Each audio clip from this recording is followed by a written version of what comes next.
Episode 71, Kristen's Impudence. Mr. Cage, this way, please. Evelyn did not know what Harvey was thinking at all. She respectfully led Harvey and the woman beside him to their seats and handed them the menu. Evelyn stood aside with mixed feelings. Her mind was a mess. He wasn't here to cause trouble for her. He was just here to eat with a woman. Was he trying to show off? Was he trying to prove to her he could have as many women as he wanted?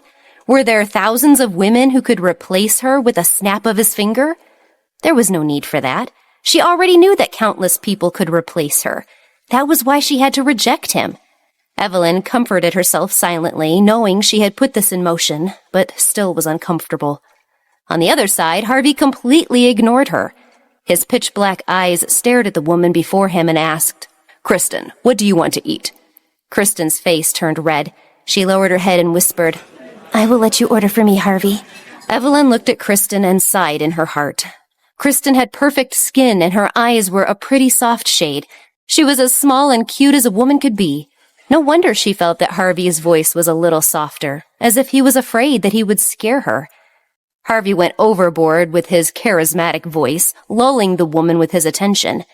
Evelyn's small hands were clenched under the menu. She felt tormented, but she had no choice but to stay where she was, ready to take their order.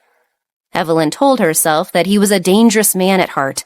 Evelyn looked clearly at him and knew he was not worthy of her for this stunt alone. He is not worthy of your liking. Italian steak, foie gras, turnip noodles, and ice cream for dessert. Harvey coldly slapped the menu into Evelyn's extended hand. Harvey deliberately did not even look at her and treated her coldly. Just as Evelyn had thought, Harvey acted as if she were a stranger. He kept his eyes on Kristen, but was interested in Evelyn's response. He wanted to see her expression, but he held back. Evelyn pressed down on the menu and silently nodded. "I will get that in for you." Evelyn turned around and left with a calm expression.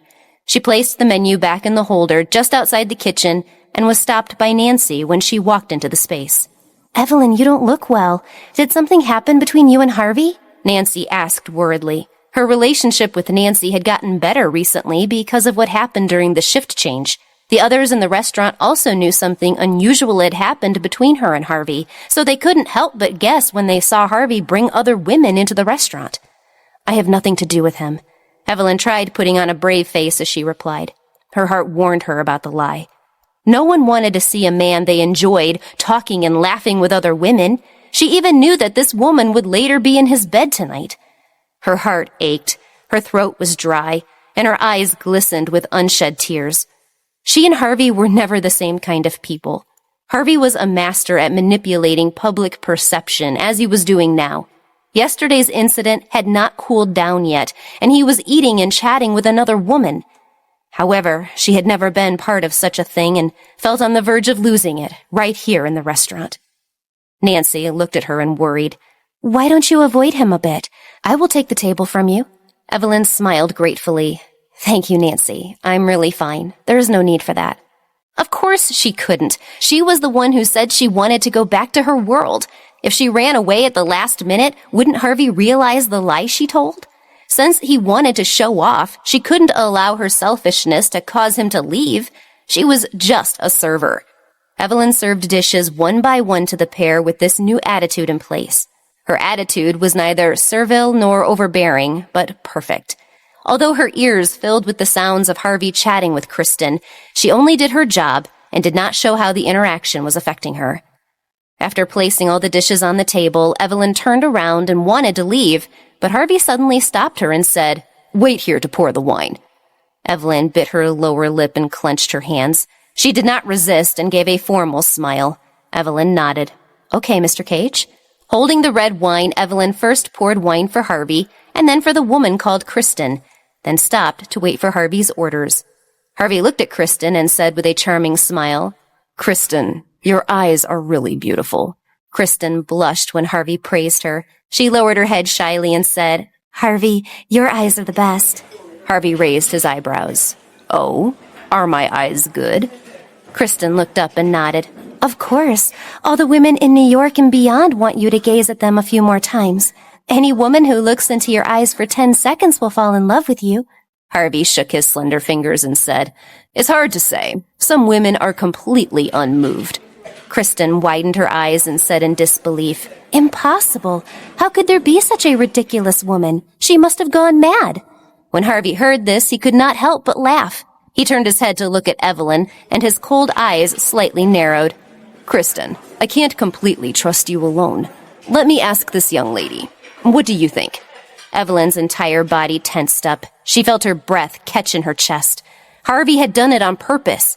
He knew she was the woman who did not know what was good for her. That damned bastard was here to pick a fight with her. Did he not know what was good for him? Yes, she was not such a big fan of his that she would not speak her mind and fall over him mindlessly. She didn't know what was good for her, did she? Timothy was right. Even if she was sad now, she would meet the person who would truly love her in the future. It would not matter if it were not Timothy or Harvey. I don't want any of your love, not any of it. Breathing lightly, Evelyn smiled and shook her head. Mr. Cage's charm is indeed something that no woman can refuse. What Miss Kristen said is not wrong. Harvey stared at Evelyn with his fake smile. Then do you also think that the woman who rejected me doesn't know what's good for her? Yes, Evelyn nodded with a smile. Then do you want to look me in the eye for 10 seconds and see if I will mesmerize you? Evelyn's back stiffened. 10 seconds? She might not last 10 seconds. The problem was Harvey knew she would fall in this trap he set. There was some sweat on Evelyn's forehead. She hesitated before she bowed slightly and said, I'm sorry, Mr. Cage. I would be too moved, so I dare not. Evelyn's expression lit up Harvey's anger.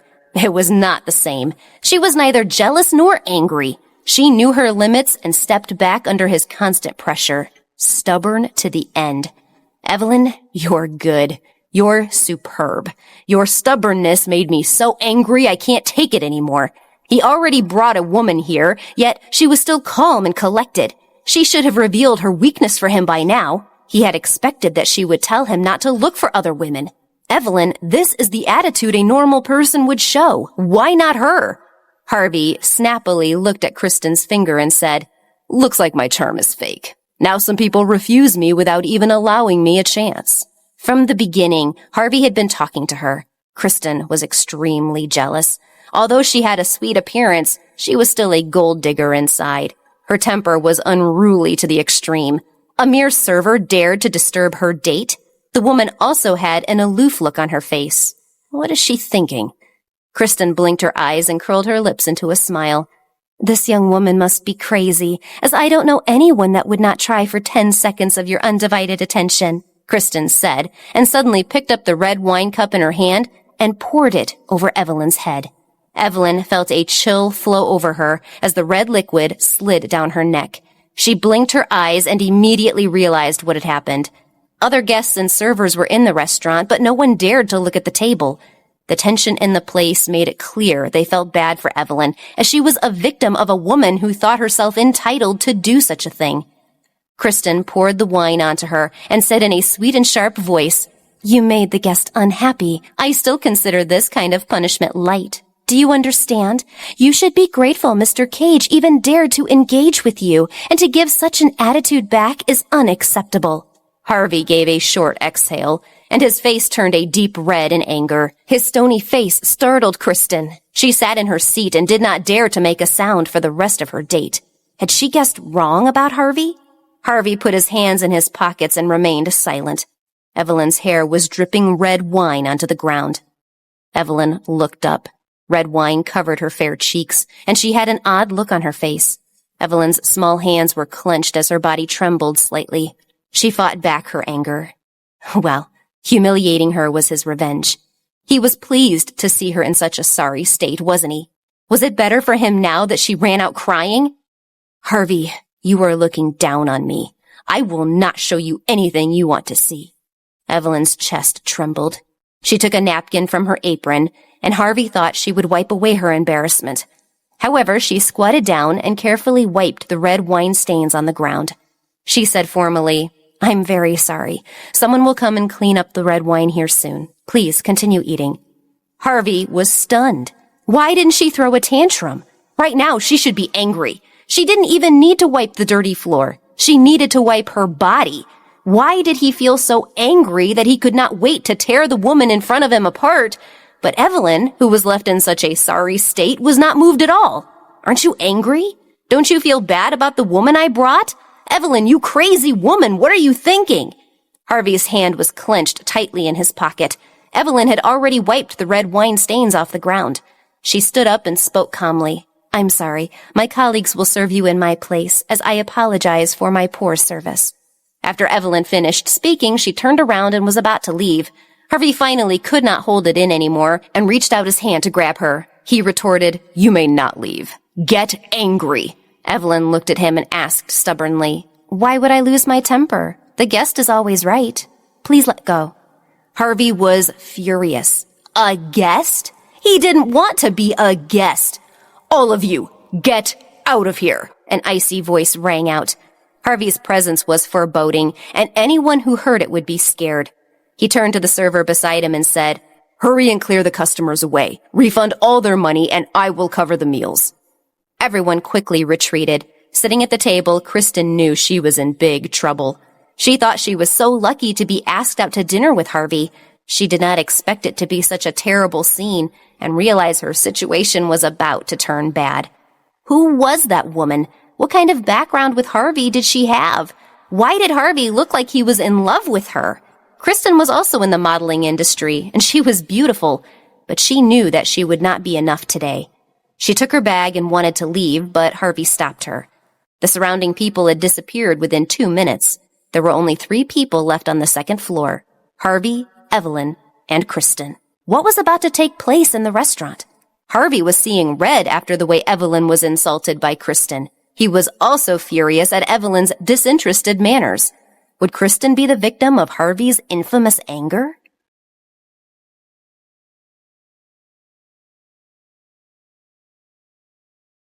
Episode 72. Luke runs into Evelyn again. Sensing that the scene was growing tense, Evelyn looked at Harvey and said coldly, Just go. Harvey narrowed his eyes and said coldly, Why aren't you angry? Shouldn't you be angry? Because you treat me as an ordinary guest, so you won't be angry? Evelyn gritted her teeth and forcefully shook off his hand. Aren't you just another customer? I just abide by my professional ethics. Harvey said with a stiff smile, Ordinary people are not always the same. This matter is not up to you to decide. Did he think he could get away with belittling her if she refused him? He had never felt the need to let go of her. Harvey turned to Kristen and said in a crisp voice, Did you just say that no one can resist my charm? Did you see this woman beside you?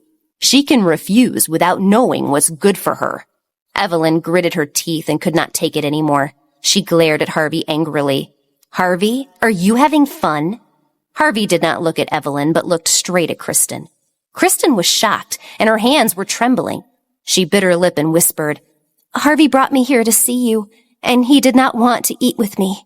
Yes, I am not interested in you, Harvey said. I just want to make her jealous.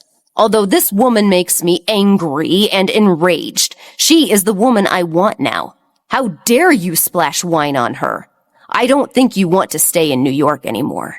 Kristen bit her lower lip and trembled in fear. I'm sorry, Harvey. I was wrong. I don't know what's good for me. I will apologize now. Kristen stood up and poured a glass full of wine. Evelyn was completely confused. The conversation between Harvey and the woman called Kristen was heard by me standing a suitable distance away.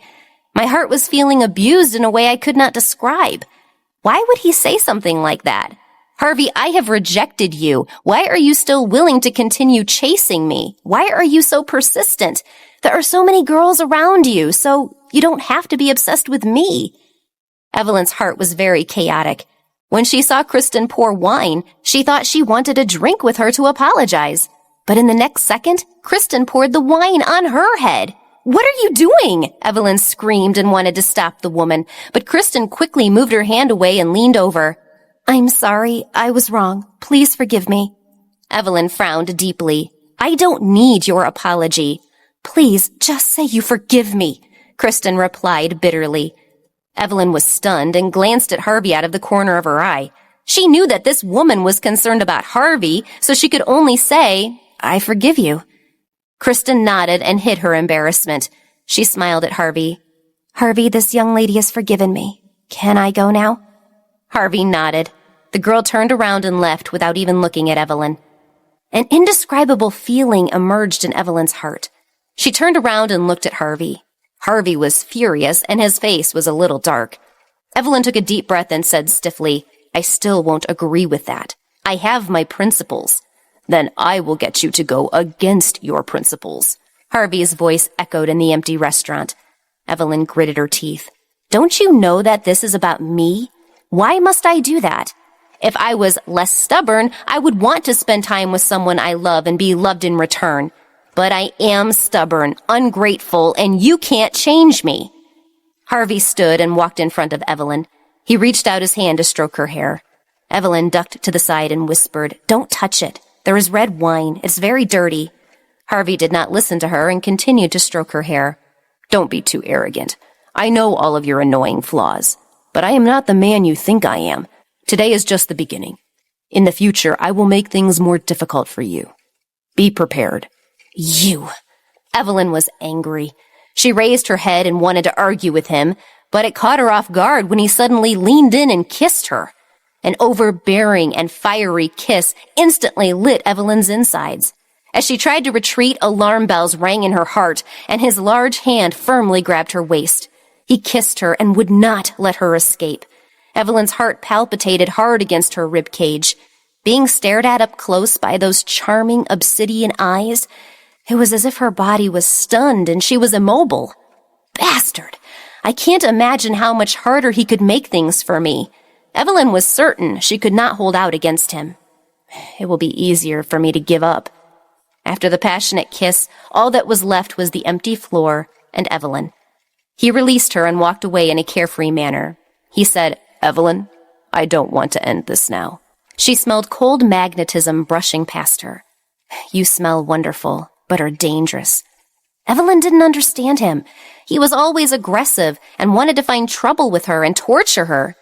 But in the end, he used his lips to coax her. Everything was unbearably hot. Her body was dirty, as was his fingers and expensive suit, but he didn't mind. Cunning, hateful at every turn, and yet she could not get the feel of him off her lips. Sure enough, she couldn't deal with Harvey. Evelyn, are you okay? Nancy came to her side at some point. Evelyn blinked her eyes and came back to her senses. She blurted, Sorry, I made things like this again. Evelyn also felt that she had caused more trouble here, so she might as well just resign. It's not your fault, Nancy said. Rich people are too much. The manager walked over with a serious look and said, Evelyn, come with me to the office for a while. Evelyn bit her lips and nodded as she walked in the back toward the manager's office. She solemnly poured her a cup of coffee and said, I guess you're thinking of quitting your job. Evelyn held her hands and looked down with a bitter smile. I have troubled everyone again. Harvey doesn't seem to stop. It's better if I don't continue working here. It was the same before, so I had to take leave.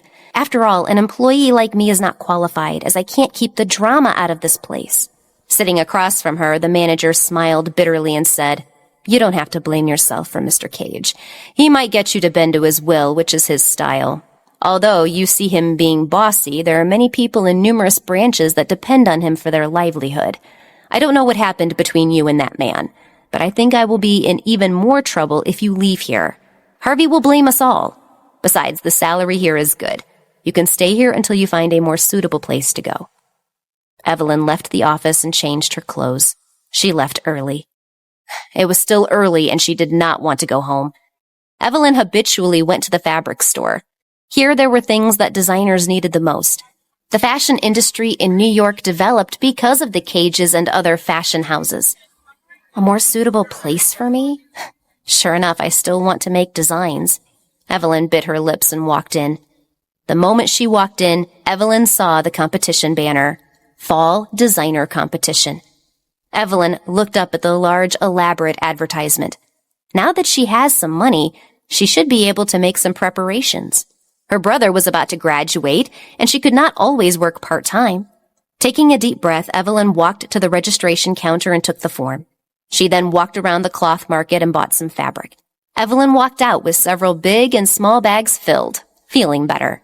Sure enough, shopping always makes me feel better when I'm in a bad mood. Evelyn was a little worried as she carried the things. This place was in a weird location to find a taxi. If she took the subway, it would take a long time.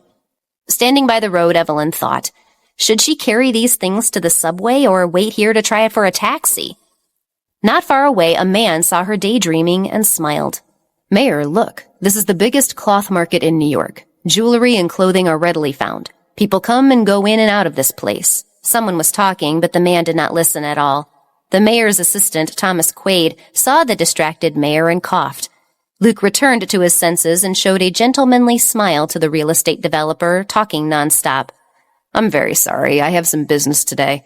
Let's end it here today. We will talk again tomorrow. Oh, okay. Go ahead, the real estate agent replied. I'm sorry, Luke said. He turned around and walked to Evelyn. He could see her from afar. She was carrying so many things that she had to take a taxi.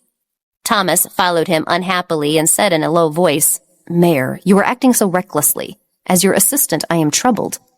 Luke raised his eyebrows. The smile on his face did not change. Thomas, you can leave now. It's time for your working day to end. This way, you won't be troubled. Thomas looked at his watch. Sure enough, they agreed to work overtime until 8 o'clock. It was just after 8 now. Thomas shrugged and said, That's true. I will get off work now. Thomas stopped walking and turned around to go the direction they had just come. Luke continued to walk to Evelyn's side. Evelyn did not notice that Luke was standing beside her, and his voice seemed to contain mirth as he said, The moon is round tonight. Evelyn looked up and sighed. It's so round. She only realized that something was wrong when she finished speaking. She looked over and saw Luke's overly attractive gentleman's face. Evelyn blinked. Luke, why are you here? Luke smiled. You finally found me. I was just passing by after work and saw you in your own world. It's not convenient for you to move around with so many things. Luke took the things from her hand as he spoke. It was too embarrassing for Evelyn to stop him. Luke did not wait for her to say anything and said, It is ungentlemanly of a man to not help a woman when he sees her struggling to carry things in her hands. Let's go. I will drive you home. I'm so sorry. Evelyn pursed her lips and whispered. Luke raised his brows. No need. It would be my pleasure. Evelyn looked at his back and found it unbelievable. The city was so big that it was very difficult to meet a person. But it seemed like she could meet Luke on any street. She never knew when this person would suddenly appear and help her. Evelyn felt muddled as she mused about Luke's continuously appearing in her world at the oddest times. Evelyn thought she might go crazy. She hadn't even seen the mayor of her city approach her. She was busy with her own insignificant life. So how could she care about other things in this world? After Evelyn gave him the address, Luke easily drove to her house. Along the way, Luke chatted with Evelyn. Why did you buy so much cloth? Luke asked when he saw so much fabric in the bags. Evelyn felt a little embarrassed and said, I studied fashion design. Although I did not immediately enter the industry after graduation, I still want to be a fashion designer. It just so happens that there's a competition this fall, and I will take part. Really? Not bad. Work hard. Luke nodded and looked at the fabric meaningfully. He hesitated before asking, Do you have any hobbies? Do you play any musical instruments, like a violin? Evelyn was stunned and smiled. Why did you suddenly ask about the violin? I have never learned the violin before. What's wrong? Are you in the music business? No, I just studied piano. Your temperament is very suitable for playing the violin. It's a pity that you didn't learn it. Luke looked at her with a smile. He turned his head to look at the road, but frowned slightly. He had secretly looked into her and found all her information had been changed. Because her life now was good, he didn't want to cause issues for her. She had become a completely different person who could no longer remember the past, and even her preferences were completely different. Would he change so much? If he lost his memory, he would probably still remember his preferences.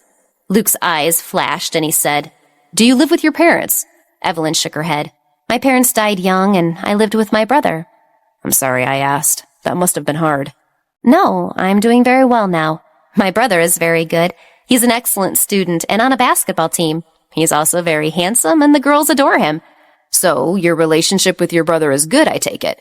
Yeah, we've always had a good relationship. I fought a lot when I was young. I also have a sister. When we were 5 or 6 years old, my sister and I were good friends. When we were in primary school, our relationship became distant as we grew into different people. I guess we all have our little secrets." Evelyn blinked and smiled. "Really? But my brother and I have been very close since we were kids. He was cute when we were kids and stuck to me. When I was in the first year of elementary school, I had to go to school every day. When my brother would see I was not around, he would cry all the time and pester me to sleep together at night." Luke's eyes widened. What was this girl talking about? How is that possible? She didn't even know her brother at that time. Luke frowned. He felt things were getting increasingly strange. However, he could only remain silent when he saw Evelyn's pure and happy smile. Things weren't clear, so he couldn't say or do anything. From the day he had escaped, he always wanted to see her smile again, and it was enough for her to smile now. It was just that he felt compelled to confirm that she was truly happy now. He had to find the root of the problem that seemed like her brother was lying to her. The boy had been excessively clever, and Luke was determined to find out what he was hiding. What did he mean by she didn't even know her brother then? Who was Luke, and how was he related to Evelyn? What had he escaped from? What was the real identity of the mysterious Luke Bigman, the mayor?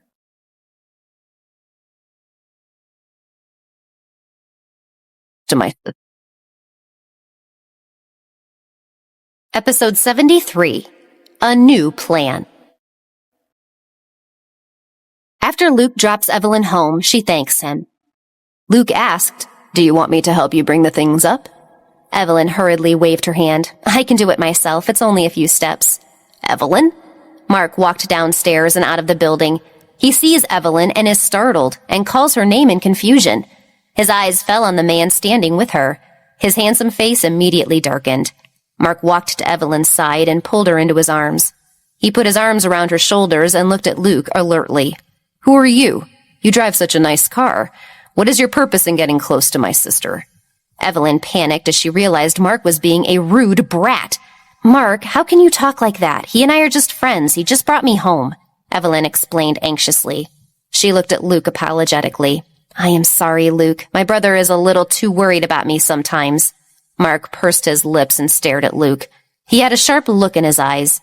Luke looked at him and smiled. He looked very gentlemanly and said, "It's okay. My name is Luke, and I'm just a friend of Evelyn's. When I saw the number of shopping bags she had, I offered to deliver her home, so she didn't have to wait for a taxi." Evelyn's younger brother's eyes were unusual, and his nervousness towards Evelyn was also odd.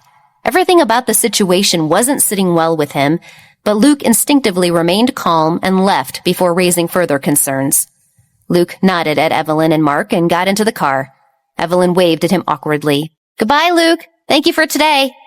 After Luke left, Evelyn knocked on Mark's head angrily. "What are you thinking? How can you be so rude to my friend?" Mark's face was dark. He locked his eyes on her and his nostrils flared. "Friend? I never knew you had such a rich friend. When did you get to know each other? Did you give each other your phone number?" Evelyn was tired after what happened with Harvey and all that occurred during the day. After being questioned by Mark so aggressively, she frowned and exhaled. Evelyn gave the things in her hand to him, rubbed her shoulders, and said, "Mark, you don't always have to protect me as you did back in school. Luke is a good person." "So what if he is a good person? Do you want to date him? Didn't you promise me you will not find any man before I graduate?" Mark's voice was out of control. He was so loud that Evelyn was suddenly frightened.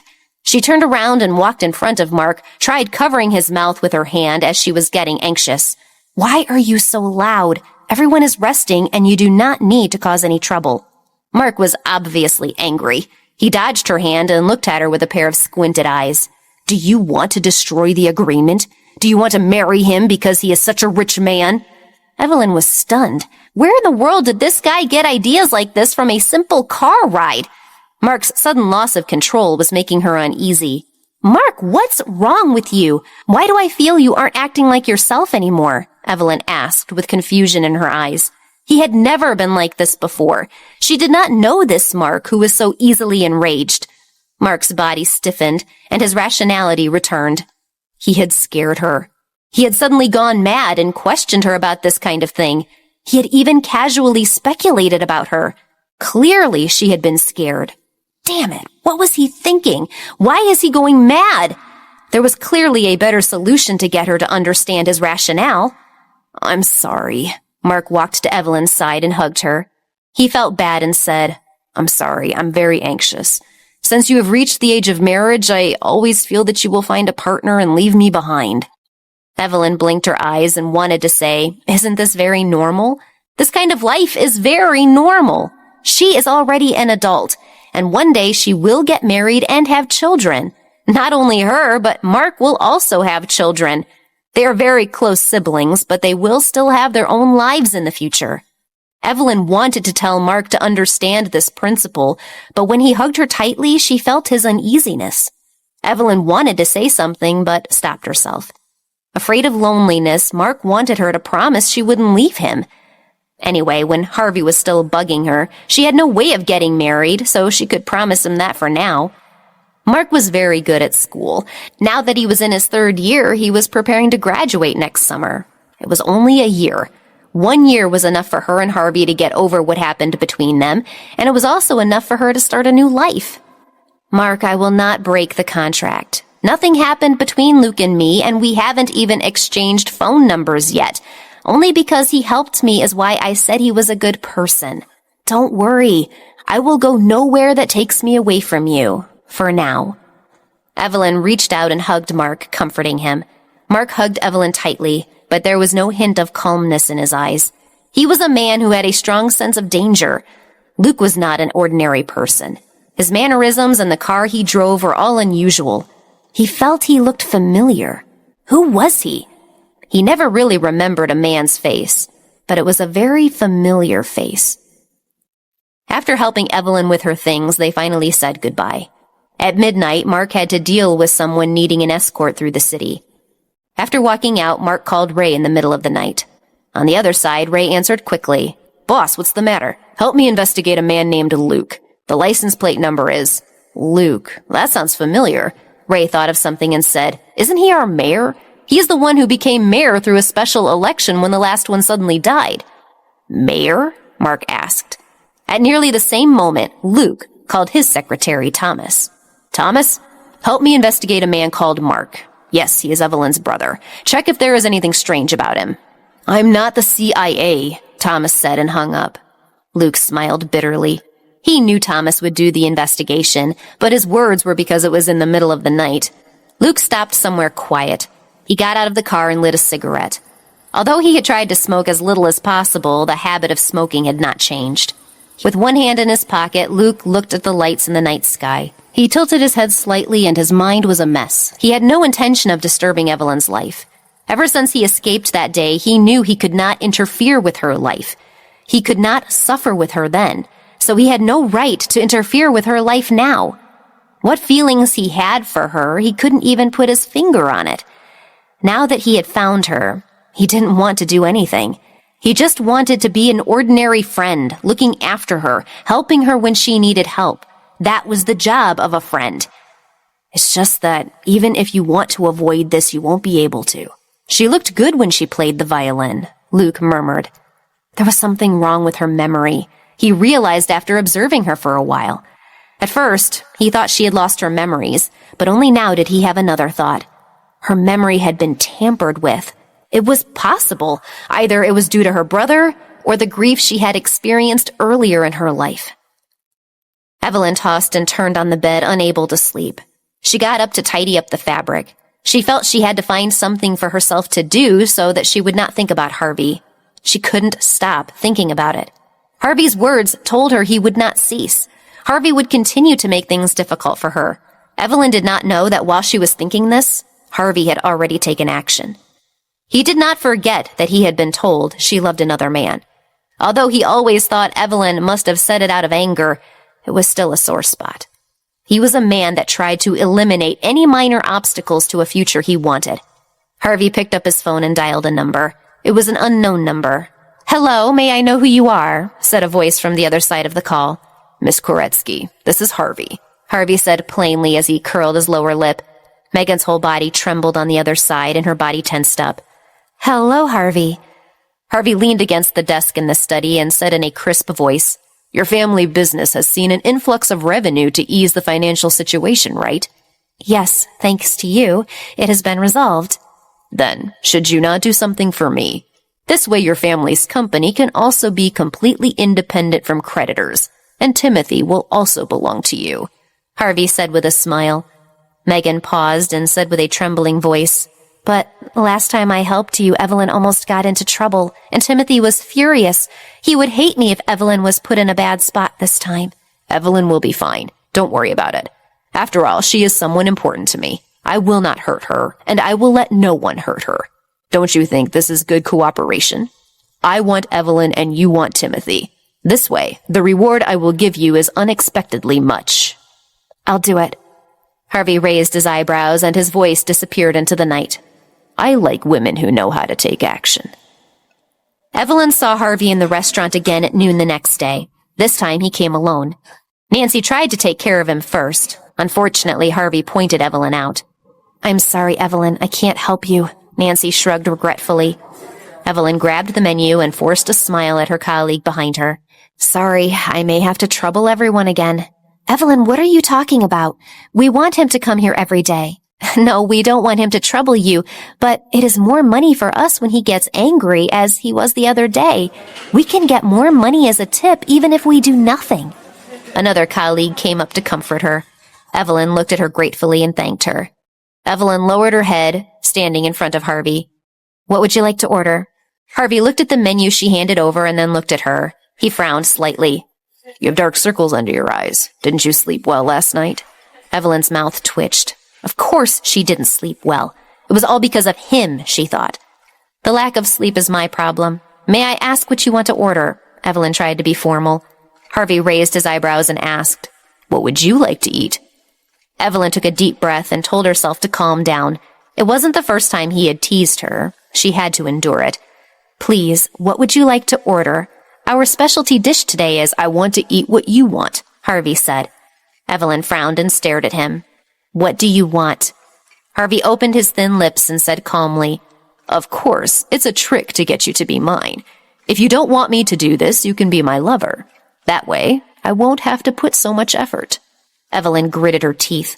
This person she should have known from the first time she met him was difficult to deal with. If she had known earlier, she could have saved herself the trouble of being toyed with. It would have been great if she had escaped from him before this happened. Evelyn looked at Harvey with her watery eyes and asked, Tell me why. Why me? You don't lack women.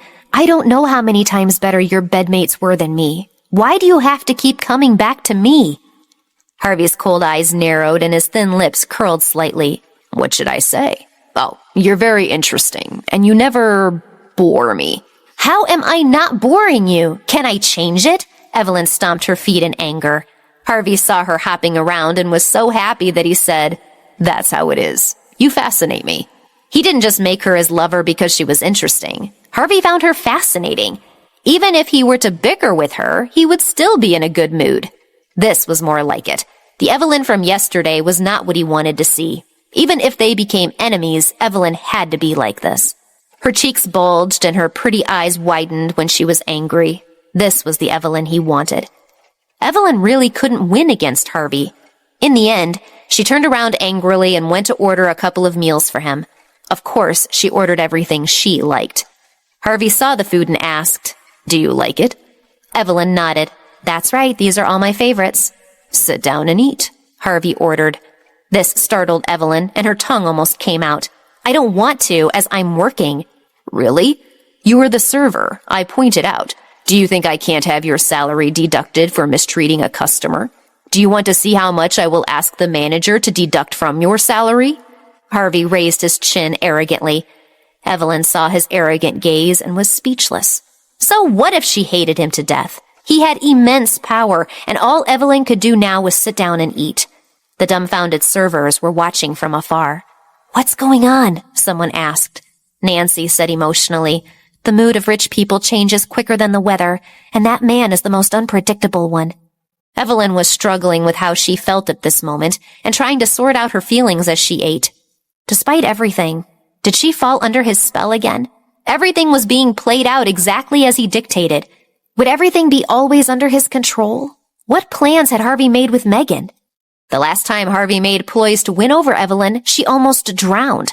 What new dangers would Harvey's new plan bring for Evelyn?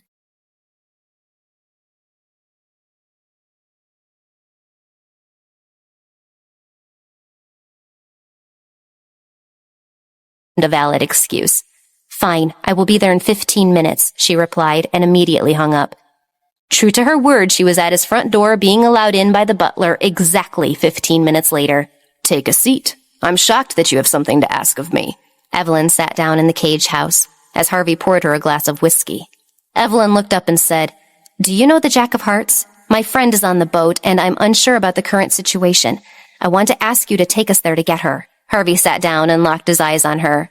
That's not a place that ordinary people can go. Do you have any friends that can go there? Evelyn frowned and spoke without beating around the bush. It's Megan, the woman who came with Timothy to the ball last time. Please help me. Harvey raised his eyebrows. I need to think about this for a moment. Evelyn pursed her lips. She knew he would say that. Evelyn nodded, taking a deep breath. I will give you anything you ask if you do this. Harvey pursed his lips and said, Do you think I will take advantage of you when you ask me for help? It startled Evelyn. Her watery eyes looked at him doubtfully. She was a little uncertain in her current state. What does that mean? Wasn't he going to take advantage of the situation? It was impossible. Wasn't it his style to take advantage of the situation? Harvey stood up and walked in front of her. I want you to be my woman, but I don't want to threaten you. I want you to be willing. Otherwise, I will lose face. Let's go. We won't be able to get on the Jack of Hearts after 9. Evelyn looked up. His handsome face was shining in the light. Evelyn was a little dizzy. He seemed to help her a little too easily. After getting into the car, Evelyn still felt that it was inappropriate. She turned her head to look at Harvey and hesitated before softly asking, Hey, do you want my thanks? Harvey tilted his head and looked at her. He curled his lips and said, I still want it. Just give me a kiss. Evelyn blushed and turned away from him. How could this person be so bad all the time? Thinking the matter settled, she needed to call Cindy. Evelyn hurriedly dialed the number. When she called, Cindy quickly answered. She sounded very anxious. Hello, Evelyn. What did he say? Evelyn said in a soft voice. He has already agreed. We're heading towards your place now. Someone seized the phone from her hand. Before Evelyn could understand what was going on, Harvey had already taken over the phone and said coldly to the other side, Get Timothy to answer the phone. Cindy heard Harvey's voice and was startled. She turned to Timothy and said in a deep voice, Brother, Harvey wants to talk to you. Timothy, unsurprised, took the call. Timothy, I'll cut the crap. You can't bring too many people. You can come by yourself. I'm on my way now. Please wait for us on the main road. That's all. Wait a minute, Timothy said. Evelyn doesn't need to be taken with us. That kind of place is still— No, Harvey said firmly.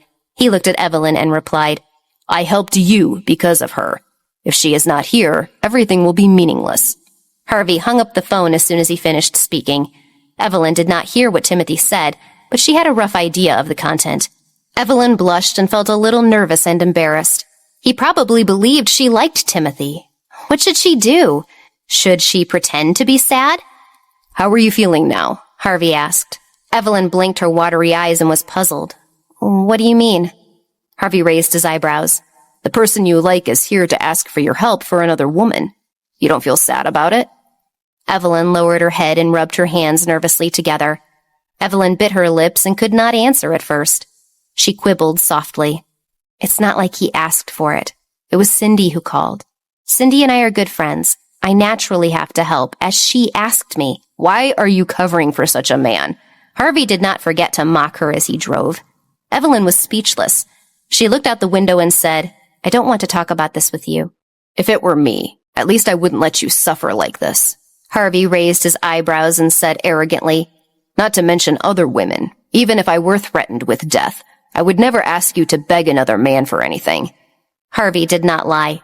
His pride would never allow him to do that. Evelyn was the woman he wanted. Evelyn saw Harvey's arrogant and handsome face reflected in the window. Evelyn smiled softly.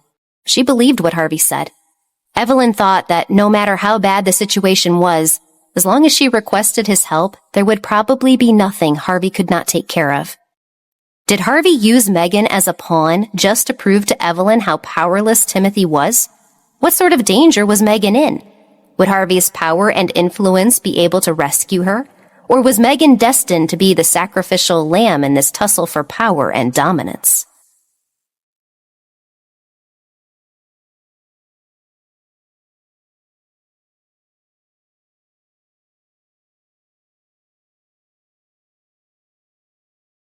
Episode 75, Bets and Stakes. Harvey was powerful. He was precisely because of this power and the strength of his personality that Evelyn was attracted to him. Harvey, that's why I fell in love with you. However, she felt nothing wrong with Timothy looking for Megan. She also did not feel wronged because Timothy's kindness made it impossible for him to leave Megan alone. Timothy's gentleness was also the reason she used to love him. She was happy that she could help him. Finally, she was no longer a troublemaker who only chased after him relentlessly. They drove to the house. Evelyn saw Timothy standing by the side of the road as they drove up. He was alone, as asked by Harvey. Evelyn rolled down the window and smiled at him. "Timothy, get in the car." Timothy nodded and looked at Harvey sitting in the driver's seat. Harvey strangely smiled at him. Timothy felt this smile was unusual, but he said nothing. There was an awkward silence along the way as they drove. Evelyn originally wanted to say a few words to comfort Timothy, but Harvey would glare at her every time she was about to turn around and speak. "If you dare to talk to him, I'll turn back." Evelyn was speechless.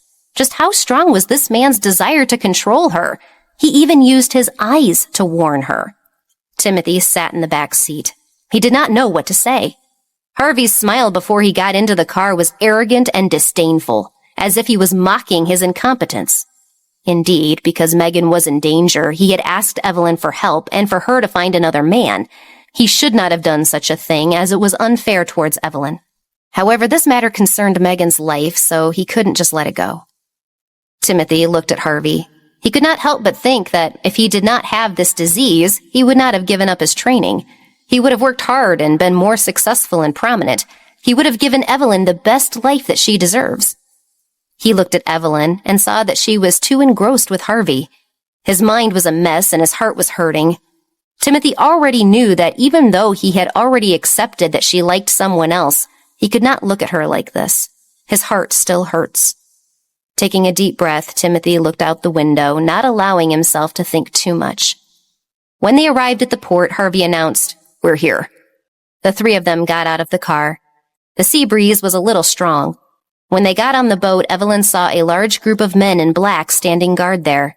Sure enough, only the upper class like Harvey were allowed on the boat. However, when Harvey walked there, the group of people immediately bowed respectfully and said, "Mr. Cage, welcome." Harvey coldly said to the man who seemed to be the leader, "I have 2 friends. No problem, right? Mr. Cage, your friends can go up with you." The leader looked cold. He didn't expect Harvey to smile. Evelyn had long realized that money opened doors that probably never should be ventured into. Harvey turned around and extended his hand to her. "Let's go." Evelyn's face turned red. Timothy was still standing by her side, and she was a little embarrassed to hold his hand in public. Evelyn turned her face away, saying, "I can walk by myself." "Do you want me to put my arm around you?"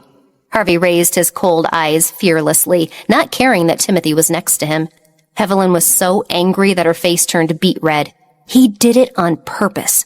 If she did not hold his hand, it was likely that he would carry her onto the boat. Evelyn reluctantly took his hand and got on the boat. Harvey looked at his watch. The time was just right. The casino boat was leaving the port. It was exactly as he had planned. The show is about to begin now. Holding Evelyn's hand, Harvey brought her into the cabin. Evelyn heaved a sigh of relief when she realized they were all dressed in fine clothes. Fortunately, Harvey had asked her to change her clothes so she would look like one of them. Harvey held her hand and turned to speak to her. "Don't act hastily. Even if you see Megan later, you shouldn't make any noise. Some unscrupulous people run this, so it could get out of hand if you trigger them. I don't know what those crazy people will do. I won't be able to protect you." Evelyn heard this and looked at the group of people again. They reminded her of the men in black from a movie she had once seen. Their waists were bulging and they looked armed. Evelyn leaned towards Harvey, fearful of her safety. Harvey looked at her cute little face and breathed. Don't worry. Stay by my side. I will protect you. She believed what Harvey said. She knew if the situation arises, he will come to save her no matter what. Okay, Evelyn nodded. It was rare for her to be so obedient. Timothy's gentle voice interrupted. Mr. Cage, may I ask if I can look for Megan? Evelyn realized she had forgotten Timothy completely and only cared about Harvey. She felt embarrassed. Harvey stopped walking and turned around to look at him. Not yet. There are many private rooms here. The owners of each room are VIPs. We can't easily explore the rooms. Timothy furrowed his brows. It's impossible, as it would offend important guests. Harvey raised his eyebrows. It is impossible, so we need to talk to their managers.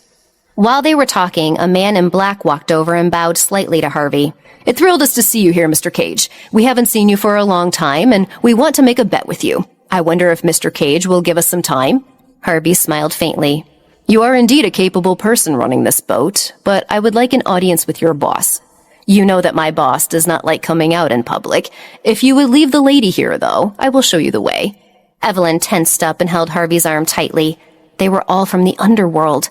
Harvey sensed her nervousness and worry. He leaned over and whispered, You guys can take advantage of this time to look around. If I'm here, it will attract too much attention. Remember not to act rashly and wait for me to come back. I hate it, but you should work with Timothy, okay? His voice was very soft, making people feel like he was coaxing her. Evelyn's watery eyes looked at him, and she could not help but whisper, Be careful. You also said that this place is full of crazy people. Be careful and don't lose your temper. I appreciate your concern, Harvey said.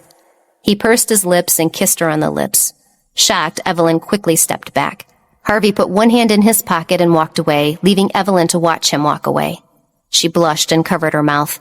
This insolent and arrogant man always had the last word. Harvey left. Evelyn looked back at Timothy awkwardly and said, Timothy, Harvey said we could look around discreetly. Okay, Timothy said and walked in front of her. Evelyn looked at him and felt guilty. What was she doing? Megan might be in danger right now, and she was kissing Harvey. She didn't know what to do. Evelyn gathered her courage and whispered, Timothy, Megan will be fine. Don't worry too much. Timothy stopped walking and reached out his hand to stroke her hair. I hope nothing will happen. Thank you for your concern, Evelyn. Timothy, you are being too polite. There is no need to be so polite between us, Evelyn said. Timothy's heart hurt even more. He could not tell her about the pain in his heart. He smiled and said, Follow me closely. Timothy swallowed all the bitterness in his heart. He found it hard to breathe when he saw Harvey kiss her so freely, and he had to suppress all his emotions. The two of them walked into the casino. Evelyn looked left and right, which was attracting attention. Timothy had no choice but to say to her in a low voice, Evelyn, don't look around. It will make people suspicious. I have secretly looked around here. Let's go to the passenger cabin. Although we can't enter the rooms, we can try to listen to them in the hallways. Maybe we will find some clues. Okay, Evelyn replied. She felt a little nervous as they walked towards the corridor. Suddenly, a group of people walked over from the corridor. The lights in the casino suddenly dimmed, and they heard voices come over the loudspeaker. Now is the special lucky draw time. Guests, please bring in your number cards. The lucky draw begins now. The crowd dispersed around Timothy and Evelyn in an instant. Timothy immediately became anxious.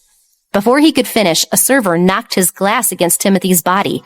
The man hurriedly grabbed Timothy and wiped the mess off his body. I'm sorry, he said. I'm sorry, I didn't mean to do it. Please forgive me. Almost simultaneously, Evelyn saw a shadow that resembled Megan pass by the corridor. Megan, wait for me! Evelyn chased after her without thinking. Don't go.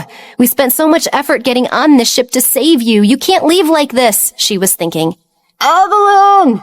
The loud music completely drowned out Timothy's voice. Evelyn ran after the shadow that disappeared from the casino. By the time Timothy walked through the crowd to find Evelyn, she had already disappeared. If he could not find her, not only was Megan, but Evelyn lost. What should he do? This place was so dangerous. Timothy clenched his fists and walked back to the casino. He said to the man in black, Take me to Harvey. I have something important to talk to him about. The man in black looked at him and ignored him.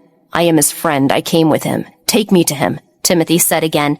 The man frowned and said coldly, If you want to find trouble, keep making demands such as that. Timothy couldn't calm down. Why didn't the people here listen to him? Just as he was about to say something, someone stopped him. What happened? Harvey appeared with a frown on his face. Timothy looked at him with an unpleasant expression. He was angry at his incompetence, but he had to tell him. Evelyn has disappeared. Just now, I wanted to go with her to find Megan, but we got separated. By the time I looked around for her, she had disappeared.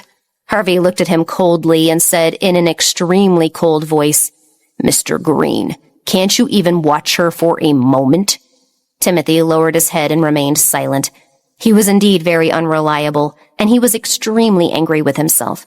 Not only did he ask for help from Evelyn, but might have put her life in danger. Harvey looked at him coldly and turned to the man in black. I'm looking for someone, as my friend and I got separated by accident.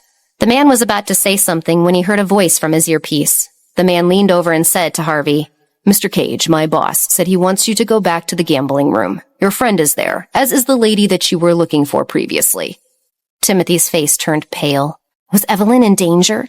He suddenly looked at Harvey. Harvey glanced at him, nodded calmly, and told Timothy, Mr. Green, come with me. If Megan is also there, you need to be there. After Harvey finished speaking, he left. Timothy's heart was beating quickly, and he followed closely behind. What was going on? Was Megan also there? Could it be that someone was holding her captive? What was happening? The two of them made many turns before finally stopping in front of a room. The door differed from other places. The door had a carved dragon on the outside. Someone opened the door and Harvey walked in proudly. Timothy followed behind him. They dimmed the lights in the room and a man wearing a mask appeared. He was none other than the owner of the boat, Quinn Jackson. When Quinn Jackson saw Harvey, he smiled and said, Mr. Cage, welcome back. You refused to gamble before. Do you want to start a game now? Harvey raised his eyebrows and said coldly, Do you want to have a match with me? Yeah, I want to, but I'm still as stingy as before. I don't want to lose money, so I thought of other chips. He clapped his hands and a curtain opened on one side of the room. Evelyn and Megan stood on stage. When she saw Harvey and Timothy, Megan seemed to have fainted. Evelyn struggled to speak, but her mouth was taped shut and she could say nothing. Timothy cried out in shock. Evelyn! Megan! Harvey frowned at Quinn and asked, Why could you involve a woman for no reason? Tell me, what exactly are these two young ladies doing here? Are they being used as gambling chips? You're right, Mr. Cage. In this world, there are rules. Unfortunately, these two young ladies have broken my rules. The first young lady lied to us and tried to run away, but as she was about to flee, we caught her. The second young lady barged into the guest room by mistake, while the deal was going on in that room. By rights, these two young ladies have broken the rules. There's nothing wrong with what I did as punishment. Quinn shrugged. He did not seem to be afraid of Harvey at all. Indeed, there were rules in organizations such as this one, and this was not Harvey's world. If they broke the rules, they would have to pay the price. It was that simple. Timothy had never thought that things would turn out this way. Standing behind Harvey, his face turned solemn. This meant that they wouldn't be let go easily. Harvey glanced at Evelyn and saw that she was looking at him. He gave her a comforting look and turned to Quinn. Harvey said, Let's have a bet. If I win, let them go. Tut, tut, that is not exciting enough. Let's make it more exciting. If Mr. Cage wins, he can pick one of these two young ladies and take her away, Quinn said. Harvey would not think twice before picking Evelyn. What would happen to Megan then? What sinister plan did Quinn have for the lady not chosen?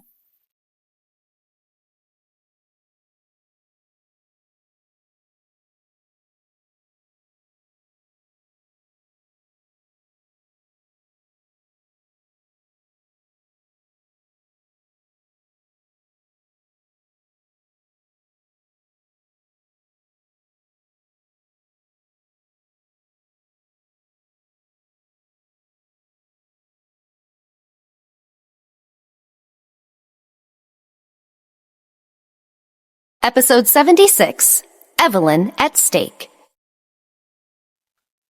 Harvey frowned and looked at Quinn suspiciously. What are you going to do with the other one? Quinn smiled and snapped his fingers. The floor under Evelyn's and Megan's feet disappeared, revealing the blue seawater. Evelyn looked down and saw a huge shark swimming under their feet. Evelyn was so scared that her hair stood on end. The other one is going to sink into the shark pond, Quinn looked at Harvey and said, stone-faced. Absolutely not, Timothy said with a pale face. Harvey turned to look at him and said in a low voice, You think you have the power to say no? Timothy pursed his lips and looked at him. You will save Evelyn, right? If I win, I will save Evelyn. Harvey narrowed his eyes and said, As this is your problem, why don't I let you take part in the gamble? What? This shocked Timothy. He couldn't play this kind of game at all. He said something about letting him take part. Before Timothy could object, Harvey had already discussed it with Quinn. Since I have brought a friend here, why don't we let my friend help us with this gamble? If he wins, let him choose one person. Quinn raised his eyebrows and smiled. Mr. Cage knows how to do business. Since Mr. Cage wants to play like this, what about the stakes if he loses? Harvey said coldly, Flower Creek Resort. Didn't you always want the land next to it? If I lose, I'll give it to you. What do you think? Mr. Cage is indeed generous. All right, let's begin. Do you want to go first, or do you want your friend to go first? Timothy lowered his face and whispered to Harvey, Are you crazy? I've never gambled. Harvey looked at him seriously. Even if you haven't gambled, you have to now. First-timer's luck is a thing, so maybe you can win. As soon as Harvey finished speaking, he pushed Timothy up to the table. He was playing 5-card stud. Quinn did not know Timothy, but he was still very focused on playing. Timothy was extremely nervous. His palms were sweaty and he held his breath. He didn't know if his first-timer's luck was real, but it worked for him. He won against Quinn with a straight flush. I never thought that I would lose the first round. I will keep my word. This friend can save a young lady according to the rules, but you must choose carefully. If Mr. Cage loses the next round, the other lady might fall into the shock pond and be eaten alive. Timothy was nervous. His choice. There was no doubt about his choice. Although he felt sorry for Megan, his priority would always be Evelyn. Even if he had to jump into the shark pond to save Megan later, he had to save Evelyn first and ensure her safety. Harvey noticed his eyes were looking at Evelyn, and a faint smile appeared on his face.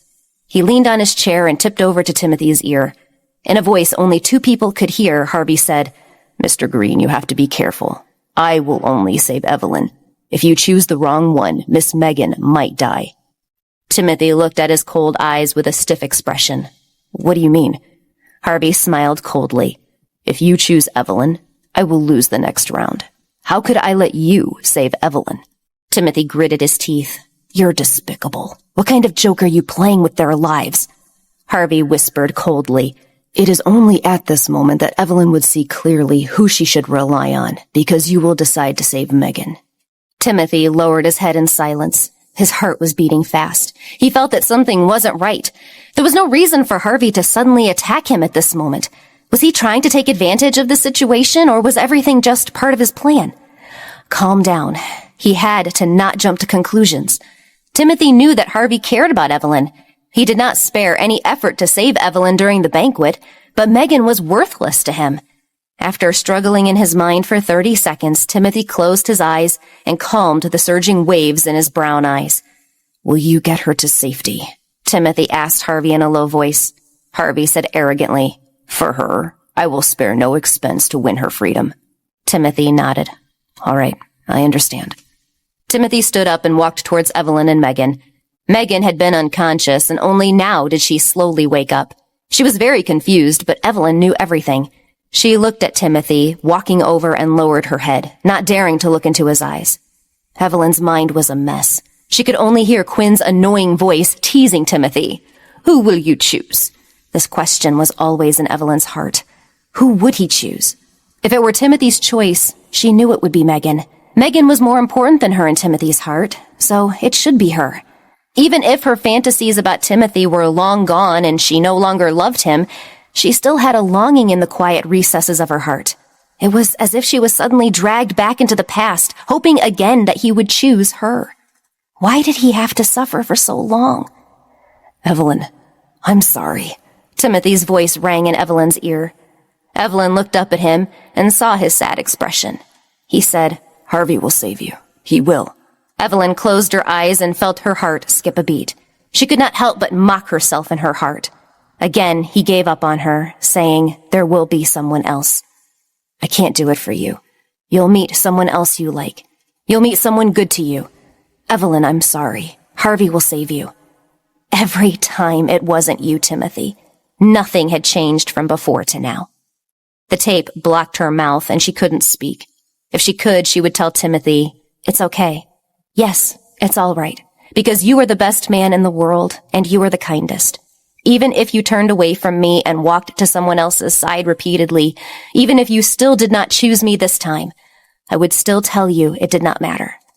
So, you don't need to show sadness because it's different now." She was the abandoned one, and she knew that she could not depend on Timothy to save her. But she still had someone who would save her. Evelyn raised her head and looked at Harvey in the distance. "Harvey, you will save me. Look at me and give me an encouraging gaze. This way I will decide to wait for you." She looked at him, helpless and sad. When Harvey saw that look, his heart trembled. She must be very hurt right now. Because of his despicable behavior, Timothy had chosen Megan. That was why she had such an expression.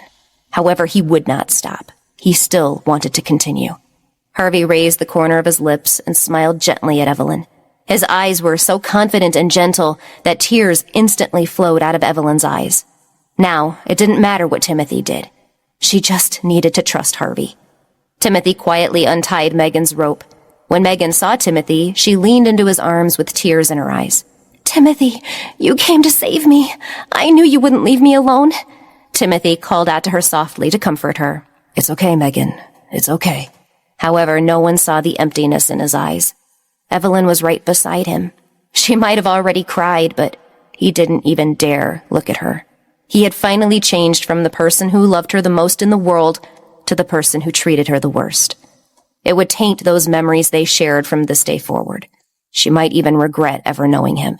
She would regret loving a cruel man like Timothy. "Evelyn, I'm sorry. I can only say this to you in my heart, and I may never get close to you again. I hope you're happy." Timothy held Megan and left. He did not look at Evelyn again. Something deeply attached him to her, but he knew that he no longer had the right to see her. Harvey sat at the table. Quinn raised his eyebrows and said, "Mr. Cage, are you sure you want to bet? If you lose, I can take care of this lady and that piece of land. You might be doing some dangerous business there." Harvey smiled coldly and said confidently, "That woman over there is someone I must save, so I will not lose. Come on." After 3 out of the 5 cards were played, Quinn laughed aloud. "Ha ha ha ha! Mr. Cage, if the last card is a jack, then I win. It would take 2 of spades for you to win.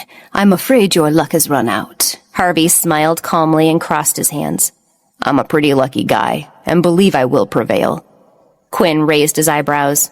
"This is my territory. I'm the big dog on this boat, and I never lose when it truly matters." Harvey smiled and looked at Evelyn. Evelyn's watery eyes were also looking at him as her body trembled. If Harvey lost, they would immediately throw her into the shark pond. The incident with the water tank in Harvey's had already instilled a fear of sinking into her. This time it was not only the water, but also the fierce sharks. She was scared to death. Harvey looked at her deeply. He took out the last card and turned it over in his hand. He did not even look at Quinn. "I will win. No. To be exact, I must win. This woman is looking at me expectantly right now." Quinn raised his eyebrows and laughed recklessly. "Looking forward to you winning? She's so scared that she's crying. She does not believe you can save her." Harvey curled his lips. "Of course she's looking forward to it. She's looking forward to me hugging her tightly." Harvey threw the cards on the table after he finished speaking. When Quinn saw this, he cursed angrily. "Fuck! What good luck!" Yes, it was wonderful luck to gamble. The 2 of spades. Harvey's card made him the winner with a straight flush. Quinn had lost. Harvey did not care about what happened at the table. He walked quickly to Evelyn. Harvey pulled the tape from her mouth and untied the rope for her. He asked her in a low voice, "Are you scared? I told you to wait for me obediently. I did not expect you to get into trouble again." Once they untied the rope, Evelyn immediately hugged Harvey and snuggled into his arms. Harvey was stunned. This was the first time she hugged him. It caught him off guard. Evelyn was in his arms, absorbing the warmth from his body. She cried, "Harvey, I am so scared." scared and desperate, especially when Timothy abandoned her. She thought she was dead, but he pulled her out of the abyss. He said with his usual poise and grace to boot, "Don't be afraid. There is nothing to be afraid of with me here." Harvey reached out his hand and wrapped it around her. He leaned over and kissed her hair. "It seems like I have gained something unexpected. It feels pretty good compared to hugging you tightly and being hugged tightly by you." "Mr. Cage, I had a great time today. I'll treat you to a good night for the rest of the time we are at sea," Quinn stood up and said to Harvey. Harvey hugged Evelyn tightly and nodded slightly. "Maybe next time." "Okay." Quinn nodded and left with his men. Only Evelyn, Harvey, Timothy, and Megan remained in the room. Evelyn kept her head buried in Harvey's arms and refused to look up. She had survived a disaster and her mind was a mess. She did not even look at Timothy. It was difficult for the two of them to face each other now, so it was better to not look at each other. Harvey hugged the shivering girl and glanced at Timothy. Timothy's eyes were looking at Evelyn. The sadness in his eyes was obvious. Harvey was not touched by Timothy's display of emotion. Harvey did not understand why Timothy had given up on Evelyn years ago, but did not feel it was his place to get involved at this moment. He thought of Evelyn as a gift and could never imagine willing to let her go. In choosing, he would not hesitate to choose Evelyn, even if other women were in danger. He wouldn't care. He would protect this woman. He lowered his head and said to her, "I will take you to your room to rest." Evelyn nodded obediently. Harvey led her and just left like that. Megan held his arm and whispered, "Timothy." Timothy lowered his head. His expression was unreadable as he said, "Let's go. I'll take you to your room." The two of them walked towards the cabin. They only had one cabin reserved for them, and it was Timothy's room. Timothy also knew that this situation was unavoidable, so he went in with Megan. The moment they entered, Megan immediately threw herself into Timothy's arms. Timothy leaned against the door and silently looked down at Megan. Megan hugged him tightly and spoke tremblingly. "Timothy, thank you for saving me. I am truly touched. You do not know how scared I was when that bastard tricked me onto the boat, and when I tried to escape, they captured me. It filled my heart with thoughts of you. Timothy, I do indeed still love you very much. I know I am not that important, as you still have Evelyn in your heart. I can still wait for you. I want to be your girlfriend. Please hug me."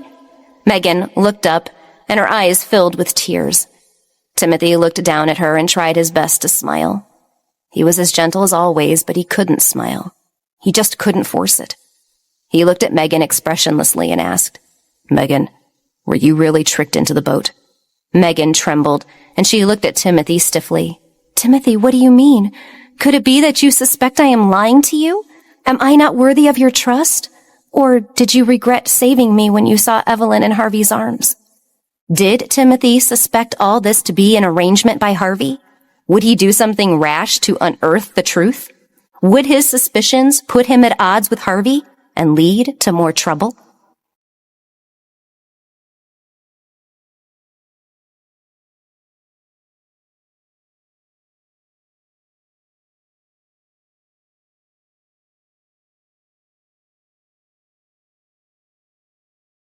Episode 77, Mark Meets Harvey. Timothy held his forehead and exhaled. He had no answers to Megan's questions. He pushed Megan away and said tiredly, "I'm sorry, my thoughts are too chaotic. You should rest. I will go outside and calm my mind. You can sleep in the bed and I will take the sofa." As he opened the door to leave, Megan quickly hugged him from behind. She begged, "Just tonight. Timothy, just tonight. Hug me. I am terrified. Hug me. I will give up after tonight." Timothy held the door handle. He frowned and smiled sadly. "You don't know how much my heart hurt when I gave up saving her. I love her so much, but I chose you because Harvey promised to save her. I don't regret saving you because it is my duty as a person, but my feelings will forever blame me for not saving my loved one tonight. With this kind of mood, how can I hug you? Megan, please stop pursuing me from this point onward." Megan could not stop crying, and she let go of his hand. She had never thought that she would work so hard and do such a despicable thing for him. He only had Evelyn in his heart, and despite saving her, he didn't want her. What exactly was Timothy thinking? Megan didn't understand.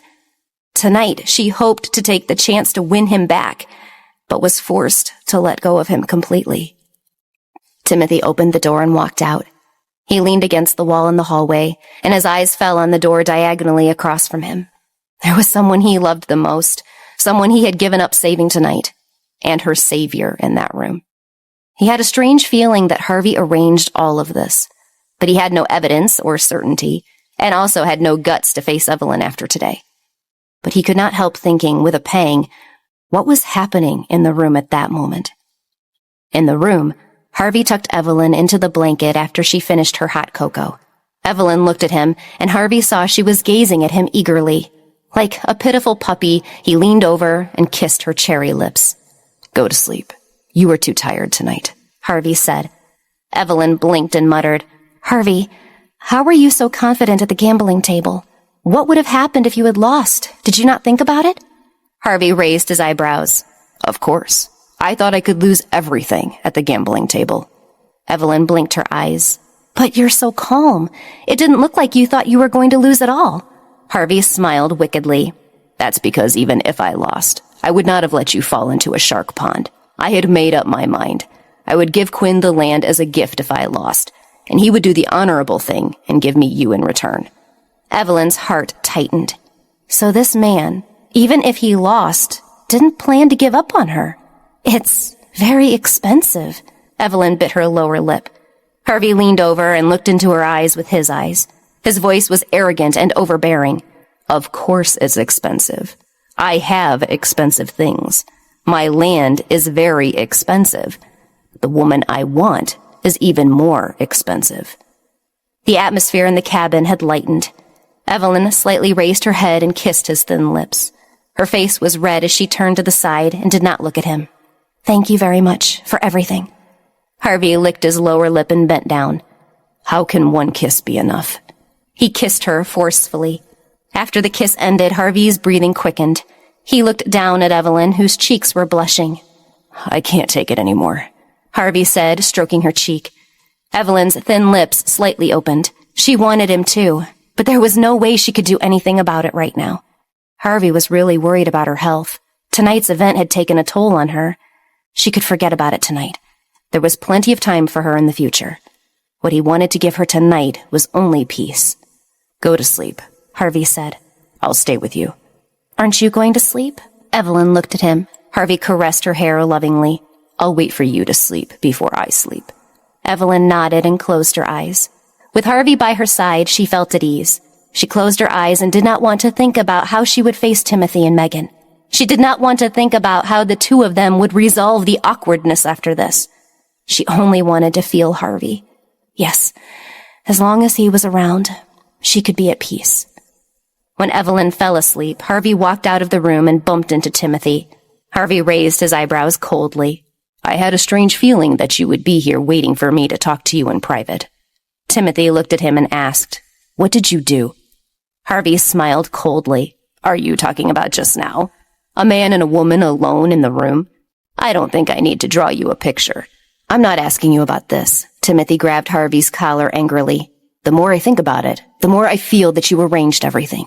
You used Megan and Evelyn. What is your end goal?"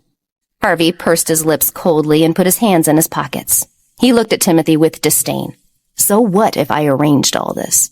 I provoked you, and you chose someone else over Evelyn. You are not worthy of making judgments about me. Even if I put her in danger, I will always save her in the end. What can you do?"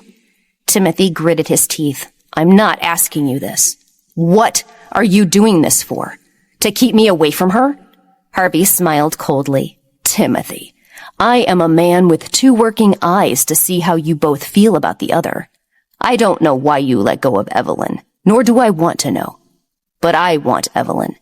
I must save her. So I wanted you to lose your standing in her life forever." He was not a soft-hearted person. He would snatch what he wanted from others. This was his style. Timothy let go of Harvey and took a step back to lean against the wall. In fact, he had lost his standing with Evelyn long ago, hadn't he? He had lost her the night he turned her away as she begged for his affection. There was no return to the past, no return to her heart. Don't let her fall into danger again. I will stay far away from her in the future, Timothy said hoarsely. This kind of thing didn't need to be done at all. Her heart wasn't with him. Harvey looked at him coldly. Very good. You are a smart person. It would be best if you understand it so clearly. She is now a woman you cannot afford to be associated with. Harvey turned and walked over to the casino. Quinn was the one who had cooperated with him this time. Although Quinn had bad luck at the gambling table, he should still thank him for being willing to play with him. Timothy had been leaning against the wall the whole time. After Harvey left, he walked to Evelyn's door and gently touched it with his hand. Even though a door separated them, it was as if they were separated by thousands of miles. He liked her, but the distance could never be undone now. Evelyn had a dream about the time she first saw him. In the dream, Timothy stood under the cherry blossom tree and smiled at her. Cindy's voice sounded in her ear. Evelyn, my brother Timothy. Even in her dreams, she could still clearly remember her heart throbbing that day. She suddenly felt a little relieved. In her sleep, the corner of her mouth curled up slightly.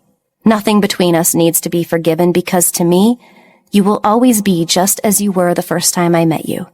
No matter what happened, I hoped I would stay in touch and catch up from time to time, and I hope you lead a life that you desire. Harvey walked to the casino and asked for Quinn's location. The room opened when he walked over, and a man wearing a half mask walked out. He was wearing a black suit. Zach had told him about this mask before, and he recognized it with a single glance. Harvey raised his cold eyes. He felt that tonight was truly something of a miracle, as the other party also recognized his face. Both of them stopped in their tracks. CEO of the Cage Group, Harvey. Richard of the Hamilton Group, whom he hadn't met yet. What a wonderful meeting. Nice to meet you, Richard. Harvey stretched out his hand, and his thin lips curled into a smile. His entire body was emitting an entitled vibe. Mark looked at him with his brown eyes and extended his hand to shake his hand. Nice to meet you, Mr. Cage. I didn't expect to meet you this way. I'm very sorry that I couldn't come to the party. It was just a boring party. It's good that you didn't attend. The two of them chatted for a while before saying goodbye in front of the door. There was nothing special about it. Mark didn't know that Evelyn was on the ship, and it was even more impossible for him to know that the person who brought her here was Harvey, whom he didn't care about. He and Harvey had no common friends or ties. Harvey walked into the room. Quinn was complaining unhappily. Harvey crossed his arms and said, "What's wrong now?" Quinn said angrily, "It's all because of that guy. He doesn't know what's good for him and won't join my crusade. Now that the fight between the gangs is so serious, we can become the tyrants of New York if he joins hands with me. But that kid is too moral. He said that this would ruin the balance. No matter what, we can't talk about it. Damn this guy. Don't let me find any evidence against him, or I will use it to bend him to my will." Harvey raised his brows.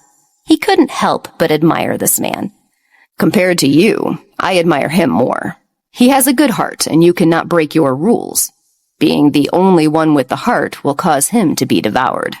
Harvey walked in and sat opposite Quinn.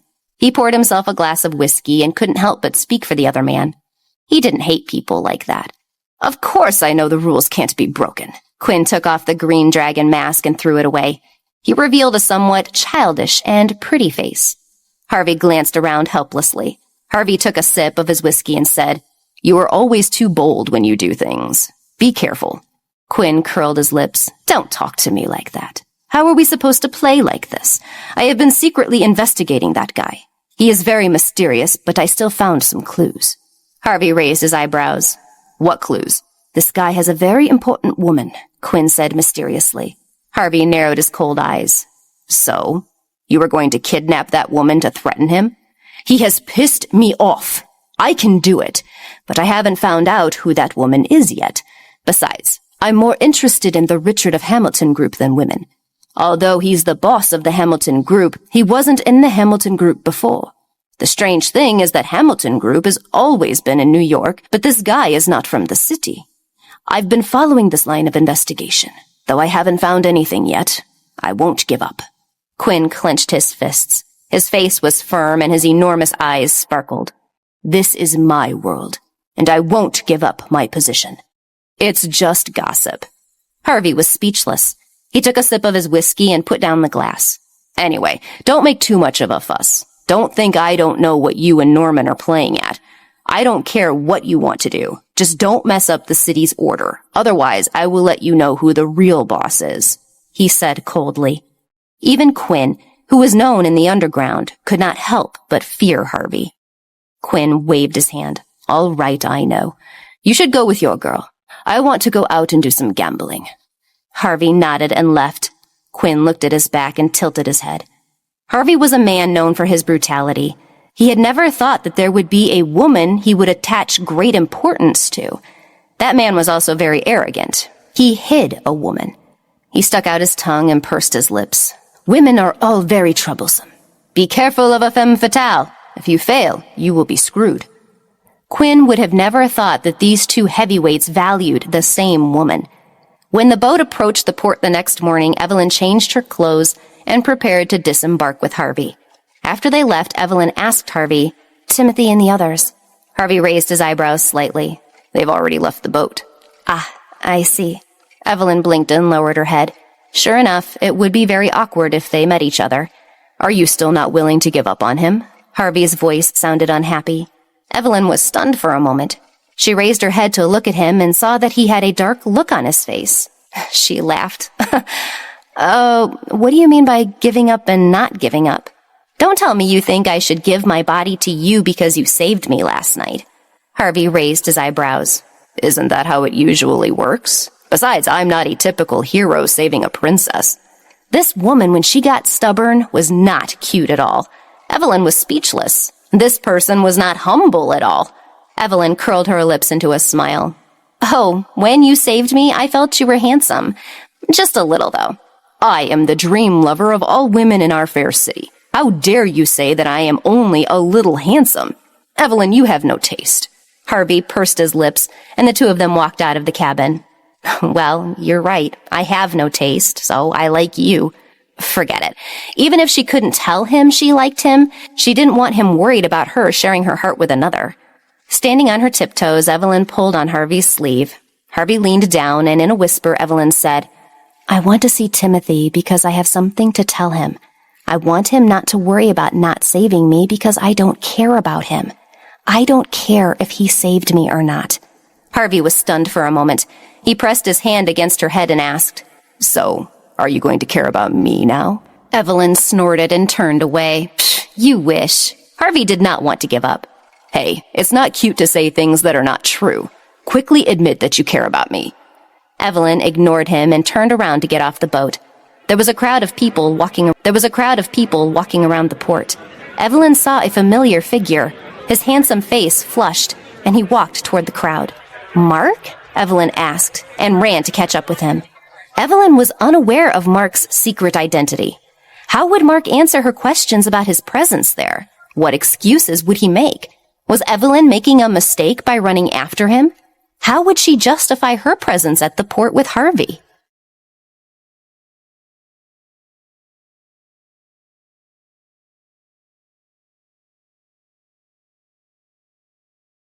Episode 78, Roses and Letters. Evelyn was a bit surprised to see Mark there and hurried to catch up with him. Harvey saw she had run. He hurriedly took a few steps to grab her and said, "Be careful. If you accidentally fall into the water, it will be dangerous." Evelyn ignored him and looked around for a while. She noticed the person was already gone and frowned slightly. Strange. Harvey looked at her in confusion. "What happened so suddenly?" Evelyn looked up at him and said doubtfully, "I don't know if my eyes are playing tricks. I think I saw my brother Mark just now, then he disappeared again. Maybe what I saw was wrong." "Your younger brother?" Harvey frowned. He was concerned about Evelyn's younger brother. Evelyn's hypnotism made him want to question the brother. He did not know what had led Evelyn to be hypnotized, but there was something fishy about this. Her brother was probably not willing to share, but he had a feeling the boy was up to something. Narrowing his eyes, Harvey probed. "Doesn't your brother go to college? Where is his university? Does he pass by here in the morning on the way to campus?" Evelyn blinked her eyes and shook her head. "Impossible. He is from Eastern University on the opposite side of town. How could he possibly come here? I think I'm hallucinating." However, Evelyn felt that he was not someone she could easily mistake. Harvey nodded and curled his lower lip. You must have seen it wrong. Let's get off the boat. Okay. Evelyn thought a little about it and followed Harvey off the boat. Harvey remained calm and collected, but he had already started investigating the kid late last night. If Evelyn was right, it was probably her brother. He was probably on the Jack of Hearts last night. If he could take his picture and show it to Quinn's men, they should know who it was. After all, he had seen Mark once with Evelyn. Even he thought that he did not look like a biological brother to Evelyn. Quinn's men had to do identification checks for everyone to get on the ship, so they should be able to find out who it was. But if Evelyn's brother could get on the boat, then Evelyn's life was definitely not what she pretended it was. This was a conflict that was worth investigating. Harvey didn't mind checking it out. After sending Evelyn home, Harvey returned to his office. No electronic products were allowed on the ship, so Cindy waited the whole night for someone to contact her. Megan's parents had not slept at all either. The moment they saw their daughter in Timothy's house, tears welled up in their eyes. Dad? Mom? Megan called in a low voice. Her father nodded, while her mother was crying and scolding. You little girl, why do you always make decisions on your own? No matter how difficult our family's business is, your father and I are not dead yet. What are you worrying about? We can earn more money. If anything happens to you, how will your father and I live knowing it was our fault? Dad, Mom, I'm sorry for making you worry. It's good that you're back safely. On the side, Cindy pulled Timothy and asked in a low voice, Where's Evelyn? Why isn't she here? Timothy's expression changed slightly. He whispered back, Evelyn, she's with Harvey. Cindy heard this and fell silent. That made sense. Since Harvey was there last night, she wouldn't come. She would be with him. Megan and her parents sat for a while, and Timothy's mother saw this as an opportunity and started trying to get him to engage with them more. In her heart, she still had not given up the hope that he would again make them part of her family someday. She had accepted Megan as her daughter-in-law when she thought they might marry. This time she wanted to strike while the iron was hot to see about a reconciliation. Megan looked at Timothy and shook her head. No, she said. You don't have to see me off. We can go back by ourselves. Thank you for saving me. After Megan finished speaking, she left with her parents. Timothy's mother looked at her strangely. Cindy also looked up at Timothy. She had a nagging feeling that something had happened. Otherwise, Megan would want to stick to her brother. What was going on this time? Timothy, you and Megan. Timothy's mother wanted to ask something, but Timothy closed his eyes and took a deep breath. Dad, Mom, I'm tired. Let me rest. Timothy is tired. Let's go. His father looked at Timothy's face and pulled his wife. They nodded and told Cindy not to disturb Timothy. Timothy was tired. Cindy got some water and sat down next to him at the table. Brother, what happened on the ship? Cindy asked. Timothy closed his eyes as he mumbled. Do you remember when I rejected her back then? She held my hand like she was holding onto a life preserver, but I pushed her hand away. Cindy's body stiffened and she remained silent. Timothy said bitterly, When she ran back, she cried. I followed her all the way, and she cried. This time it was different. This time I left her hand and someone else held it. Cindy, if she calls and asks for me, tell her I am not here. Cindy looked down at him and bit her lower lip. Why do you look so sad, she thought. Cindy did not know and did not understand. Her phone rang at that moment, and Timothy's body froze. That ringtone meant it was Evelyn. Cindy hesitated for a moment before she picked up the phone. Timothy smiled bitterly, straightened his body, and said in a low voice, Answer it. Cindy nodded and took a deep breath before answering, Hello, Evelyn. Cindy, have Timothy and Megan reached? Yes, they are back. Thank you so much, Evelyn. Thank you so much. No, I helped little. It was all Harvey's doing. Cindy, Evelyn said, clutching her phone nervously, please tell Timothy that it doesn't matter. Please don't let him take it to heart. I'm fine. Tell him not to blame himself. Cindy frowned. She wanted to know what happened on that ship. When she looked at Timothy, she could only see his ugly expression. She sighed softly and said, My brother said he is sorry. Evelyn smiled and whispered, Tell him that there is no need to apologize. I don't want him to feel guilty because of me. After saying a few more words, Cindy hung up the phone. Cindy turned to her gloomy brother. I don't know what happened between you two. She told me to tell you not to apologize and not to blame yourself. She doesn't want you to feel guilty because of her. It's very kind of her, as always. Timothy nodded and covered his eyes with his hand.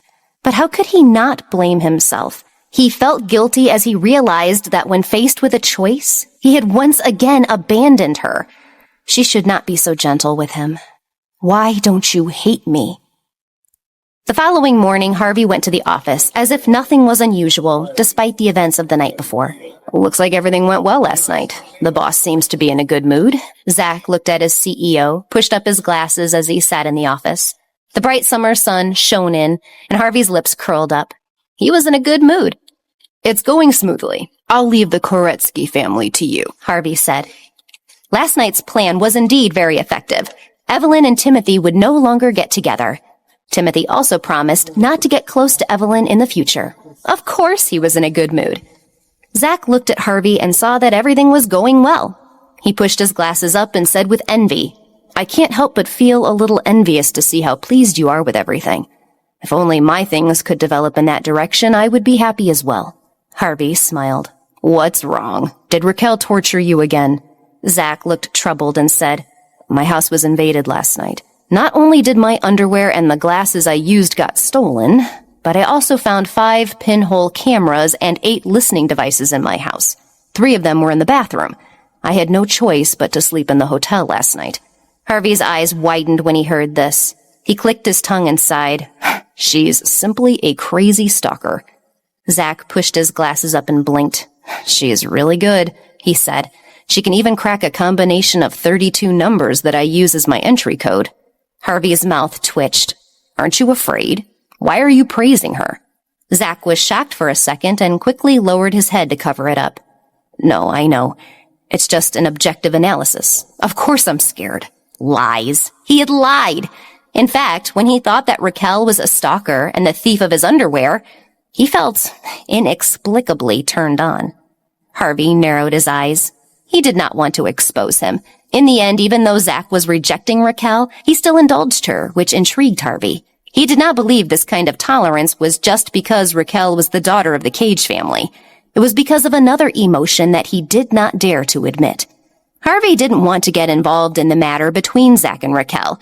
He had his own matters to attend to. If you don't have a place to stay, I'll lend you a place to hide. Raquel won't be able to attack you here. Thank you, but not yet, Zach replied. Although he did not want to admit it, he was not unhappy with his current life. With Raquel around, he would never be bored. He was always controlled, orderly, and with everything pulled together. Occasionally, he liked having this kind of upside-down daily life. Harvey didn't try to persuade him anymore. He took out his phone and texted. Evelyn was currently cooking lunch at home when she received a text message. I'm going to dinner tonight, and I'm going alone this time. Evelyn curled her lips and replied with a grimace. Harvey immediately opened the message when Evelyn responded. The smile on his face became even wider.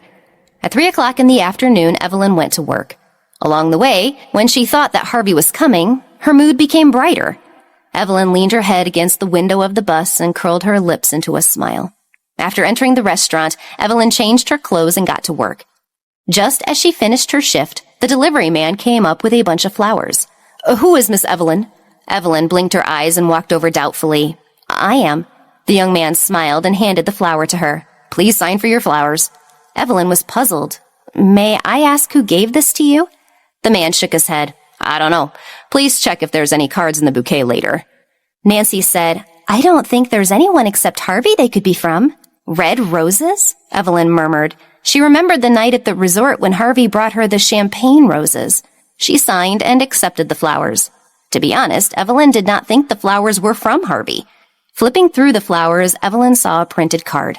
Tonight, I will take advantage of the moonlight to see you. Under the starlight and the flickering candlelight, I will muster the courage to confess to you. Please wait for my arrival. My Rose. I have always cared about you. H. H? It looks like he did not run away from you after all. Nancy saw the last word and said. At this moment, Evelyn had goosebumps, and she was already laughing out loud. Covering her mouth, Evelyn said firmly, I can be sure that this is not Harvey. Absolutely not. Huh?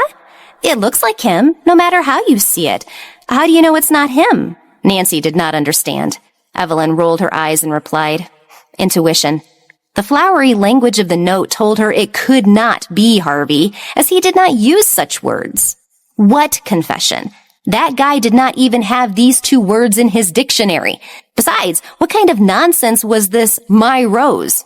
It didn't seem like something Harvey would say at all. Evelyn also could not guess who it was. There were so many guests coming and going every day. How could she remember them all? Evelyn abandoned this matter and waited for Harvey to come in. Harvey appeared at the restaurant at exactly 7 o'clock in the evening.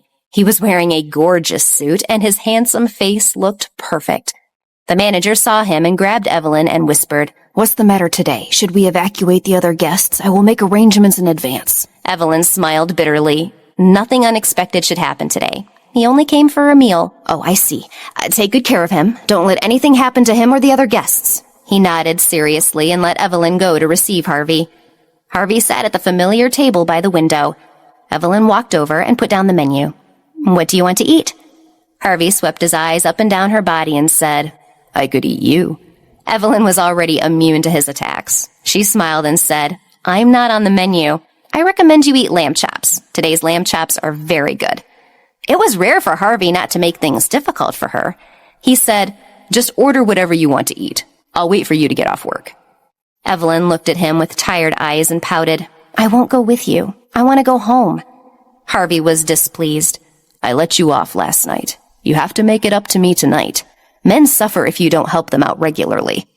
Evelyn's face turned red. Since the resort incident, he had only held back his lust for a few days. Evelyn turned her face away and said, "Who cares about you? I want to go home." "All right," Harvey said, nodding. Evelyn sighed in relief. It was rare for him to be reasonable. Harvey asked her seriously, "Do you want to go to your house, or do you want to take care of it in the car? I will tolerate your stubbornness. Choose one of the two." You pervert! She blushed and took a step back. Evelyn looked at him angrily. Was the H who sent the roses and the note Harvey? Or were the roses and the notes insinuating the entry of a new character in the chaotic life of Evelyn?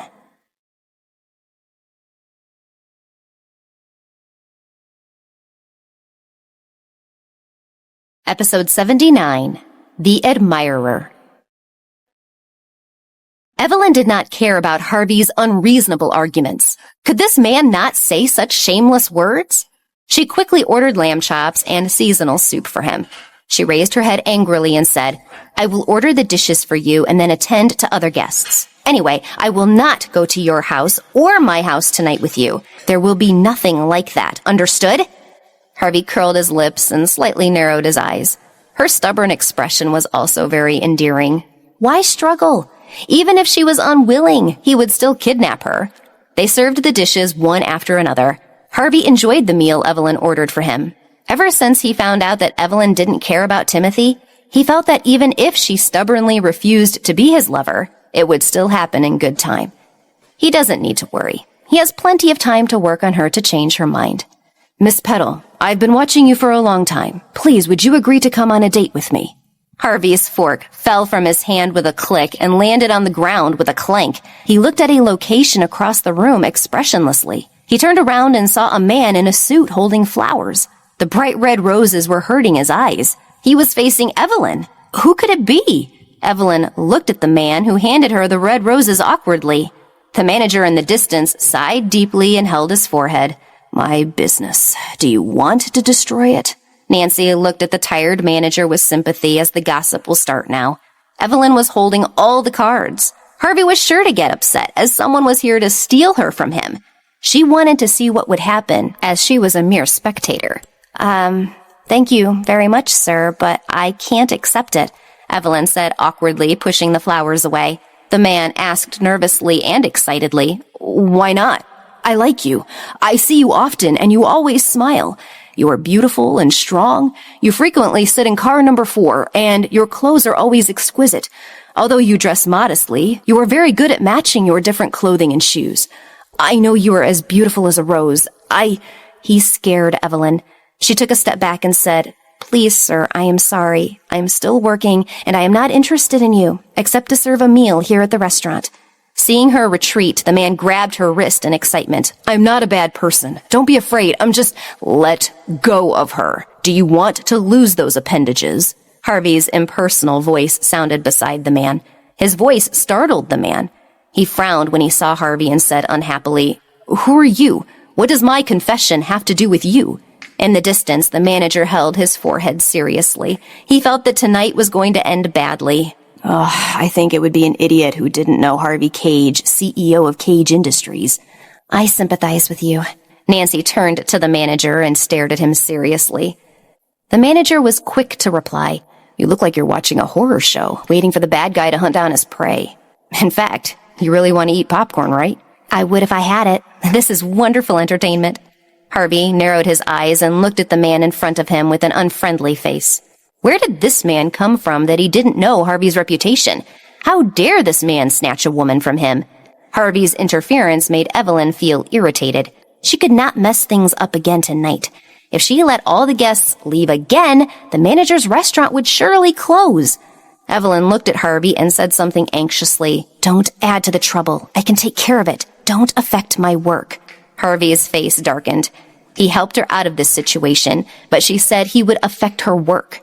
"Evelyn, do you not need me to intervene?" Harvey looked at her with a warning look. Evelyn took a deep breath and nodded vigorously. "No need. Don't follow me. I will talk to this gentleman in private. Let's go this way," she demanded of the man. The man's eyes lit up. He glanced at Harvey and followed Evelyn. When everyone thought he would explode, Harvey said nothing. The manager walked up to him. "Mr. Cage, what can I do for you?" "Someone see where they are talking. Find a place with a good vantage point to watch." Nancy volunteered. "I'll see. Please wait for me, Mr. Cage." Harvey nodded.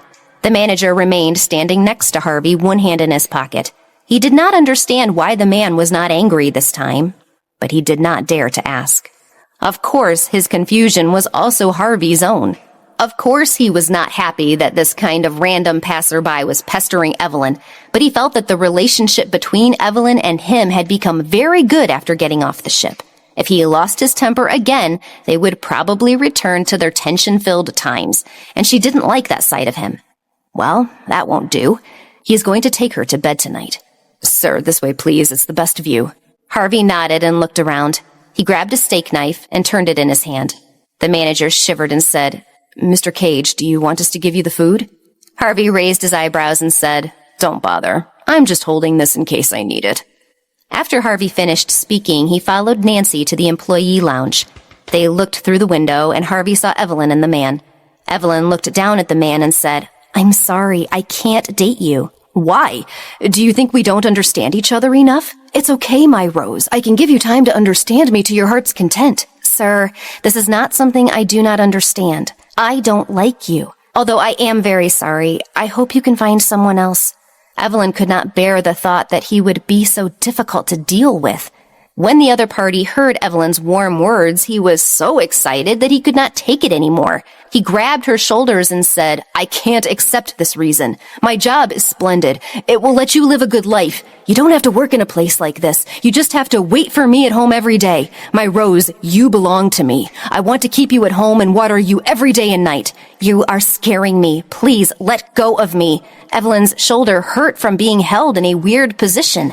Why did it turn out like this? If she had known it would turn out like this, she would have been more obedient and let Harvey drive him away. This person was simply mentally ill. "She said she doesn't want to. Let go of her hand." The voice suddenly came from above. Evelyn blinked her eyes and looked up.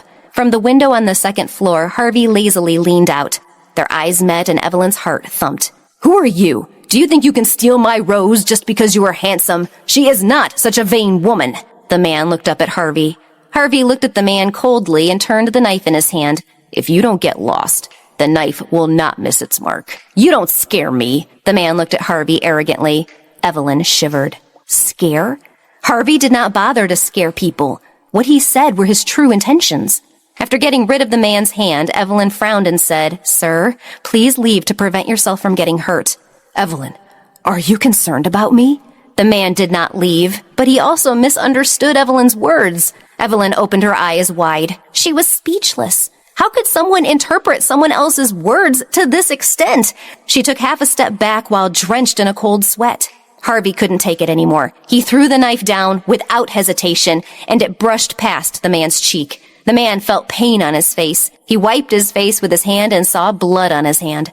The man's face turned pale, and he looked up at Harvey. "How dare you hurt me with a knife? I want to sue you. I dare you to tell me your name." Evelyn sighed deeply. She was speechless. What was going on tonight? Could this psychopath hurry and leave? She was annoyed.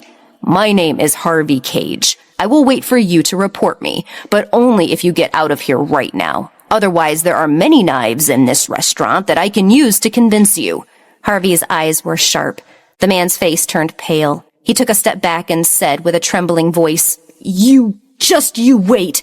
The man shouted at Evelyn as he ran, "My Rose, I will come back for you." The man ran away, and Harvey looked down at her with his chin resting on his hand. The corner of his mouth curled up slightly. Harvey raised his eyebrows. "You are so easy to provoke." Evelyn looked at him gloomily. "It's not your turn to say it." Although she said so, she felt a kind of sweetness in her heart when she saw Harvey silently watching over her. Harvey ignored her sarcasm and said meaningfully, "My Rose." Evelyn's face immediately turned blue and purple. She held her forehead and took half a step back and said, "Don't say these words again. I feel nauseous. In the future, I can no longer look at roses without thinking of that creep." Harvey narrowed his eyes and looked at her. "If I wanted to give you flowers, they would probably be roses in the future." Evelyn tilted her head and looked at him with clear eyes. "Why?" Harvey said lazily and playfully. "Who knows? It's just a feeling. I would want to give you April roses." Harvey's expression changed immediately after he finished speaking. "All right, stop dawdling down there. Come up quickly. You said your job is the most important, and yet you continue to have strange encounters with other men. Is this a work thing?" "Hey, why do you change your attitude faster than flipping pages in a book?" Evelyn jumped up and down. On the other side, Harvey had already left. Evelyn saw his figure disappear, so she bit her bottom lip and lowered her head. Her heart was still pounding hard as her adrenaline faded. Was Harvey jealous of him? When the man confessed to her, his face turned pale and he chased after her. Evelyn raised her hand and pulled her hair back. She touched her red ears and reminded herself softly in her heart, "Don't think too much. That man just has a possessive streak. That's all, so you don't be so happy." Evelyn walked back to her spot in the restaurant. When he saw Evelyn return, the manager heaved a sigh of relief. "It's settled?" Evelyn nodded and looked at Harvey. "Thanks to Harvey," she said. "I'll go thank him." She walked towards Harvey without looking at him seriously. Evelyn walked up to Harvey and pouted in a red face. "Anyway, thank you." Harvey stared at her with his dark eyes. "Is it over just by saying thank you? Where's the gift?" Evelyn gritted her teeth. She knew it would not be that easy to appease him. It was the same last night, and it was the same tonight. Harvey always helped her, no matter if it's a life-or-death situation or a trivial matter like this. Evelyn knew she had no way of resisting his kindness. She already filled his heart with longing, but he tried to resist hugging her right now.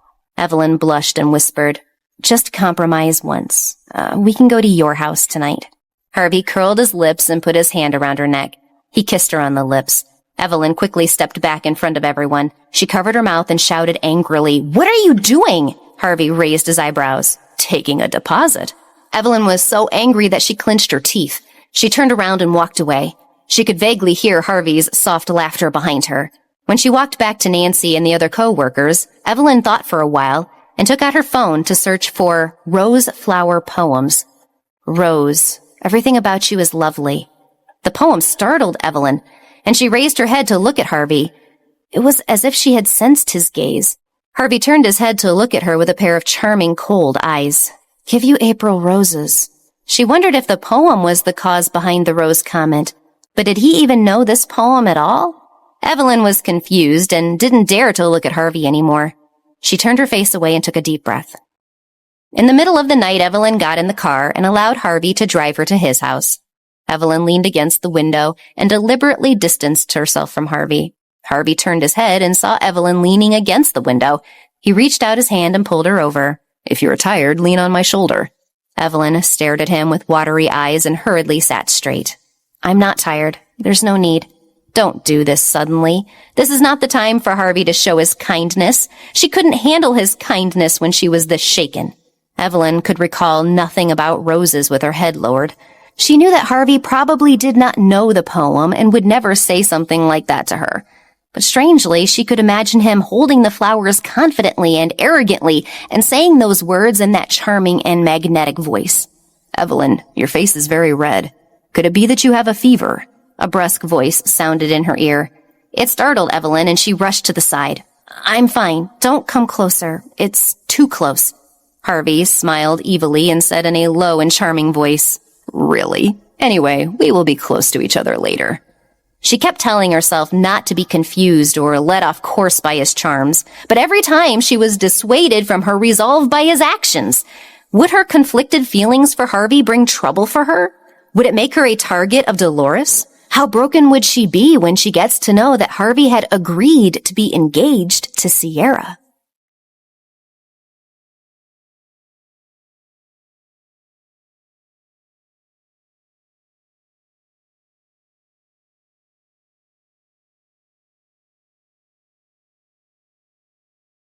Episode 80, Old Friends.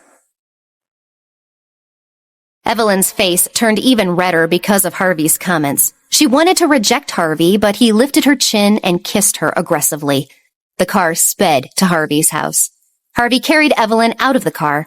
Her delicate body had already collapsed in his arms. Her watery eyes were filled with longing. Harvey carried her into the house. Harvey walked upstairs and placed Evelyn on the soft bed. He pulled down his tie and said, You have to pay me well for these 2 days of my being so understanding. His black obsidian pupils shone with a demonic light. He looked like a wolf that had caught its prey. Evelyn's heart skipped a beat. She still had a lingering fear when dealing with him. Evelyn swallowed hard and gripped his collar in fear. I still have to go to work early in the morning. Harvey half kneeled on the bed and unbuttoned his shirt. As he did so, he looked down at her. Don't worry. I will change your shift to the night shift. Why are you doing this? Evelyn protested. Harvey undid all the buttons on his shirt and pushed his arms to Evelyn's side. He stared at her and licked his sexy lips. He looked like he was about to taste the most amazing food. If you can't get out of bed, you don't have to go to work tomorrow. It's a paid holiday. How about it? Have fun. You don't have to worry about it being deducted from your salary. I can't be happy at all. Evelyn's protest was completely sealed by his lips. The hungry man enjoyed conquering her, assuming she had finally surrendered. There was still a long time before night fell, and Harvey was going to use the time wisely. On the other side of the city, Mark was with his men. That's enough. Those ungrateful cops. We are friends of justice. How dare they hunt us down? Ray complained unhappily. Mark put one hand in his pocket, and a shy girl carefully handed him a handkerchief. Mark looked at her, and the girl lowered her head and whispered, Boss, they stained your clothes with blood. Okay, Mark said coldly. He did not care about the bashed girl's face at all. The girl saw he did not even look at her, so she stepped aside, dejected. Ray walked up to him and said, Hey, don't be so cold to the women that adore you. Is that so? Then as the boss, I order you to give me your adoration and respect. Boss, please spare me. Mark ignored him and asked expressionlessly, What about the person I asked you to investigate? Mark was talking about Luke. Although they already knew he was the new mayor of their city, there was still too little information about him. Mark did not feel Luke's job was the reason he felt the man was familiar. Ray raised his brows, feeling extremely pleased with himself. Of course, I found it right away. However, those involved in politics know how to hide their sins, so it was hard to uncover. Boss, why do you want to know? Mark took the USB from him and said coldly, This is my private matter. Don't worry about it. Mark didn't give them a chance to say more as he turned around and got into the car. The rest of them disappeared into the night. When Mark returned to the safe house, he immediately turned on the computer to check the information. Indeed, Luke's information was very ordinary, and his background was clean.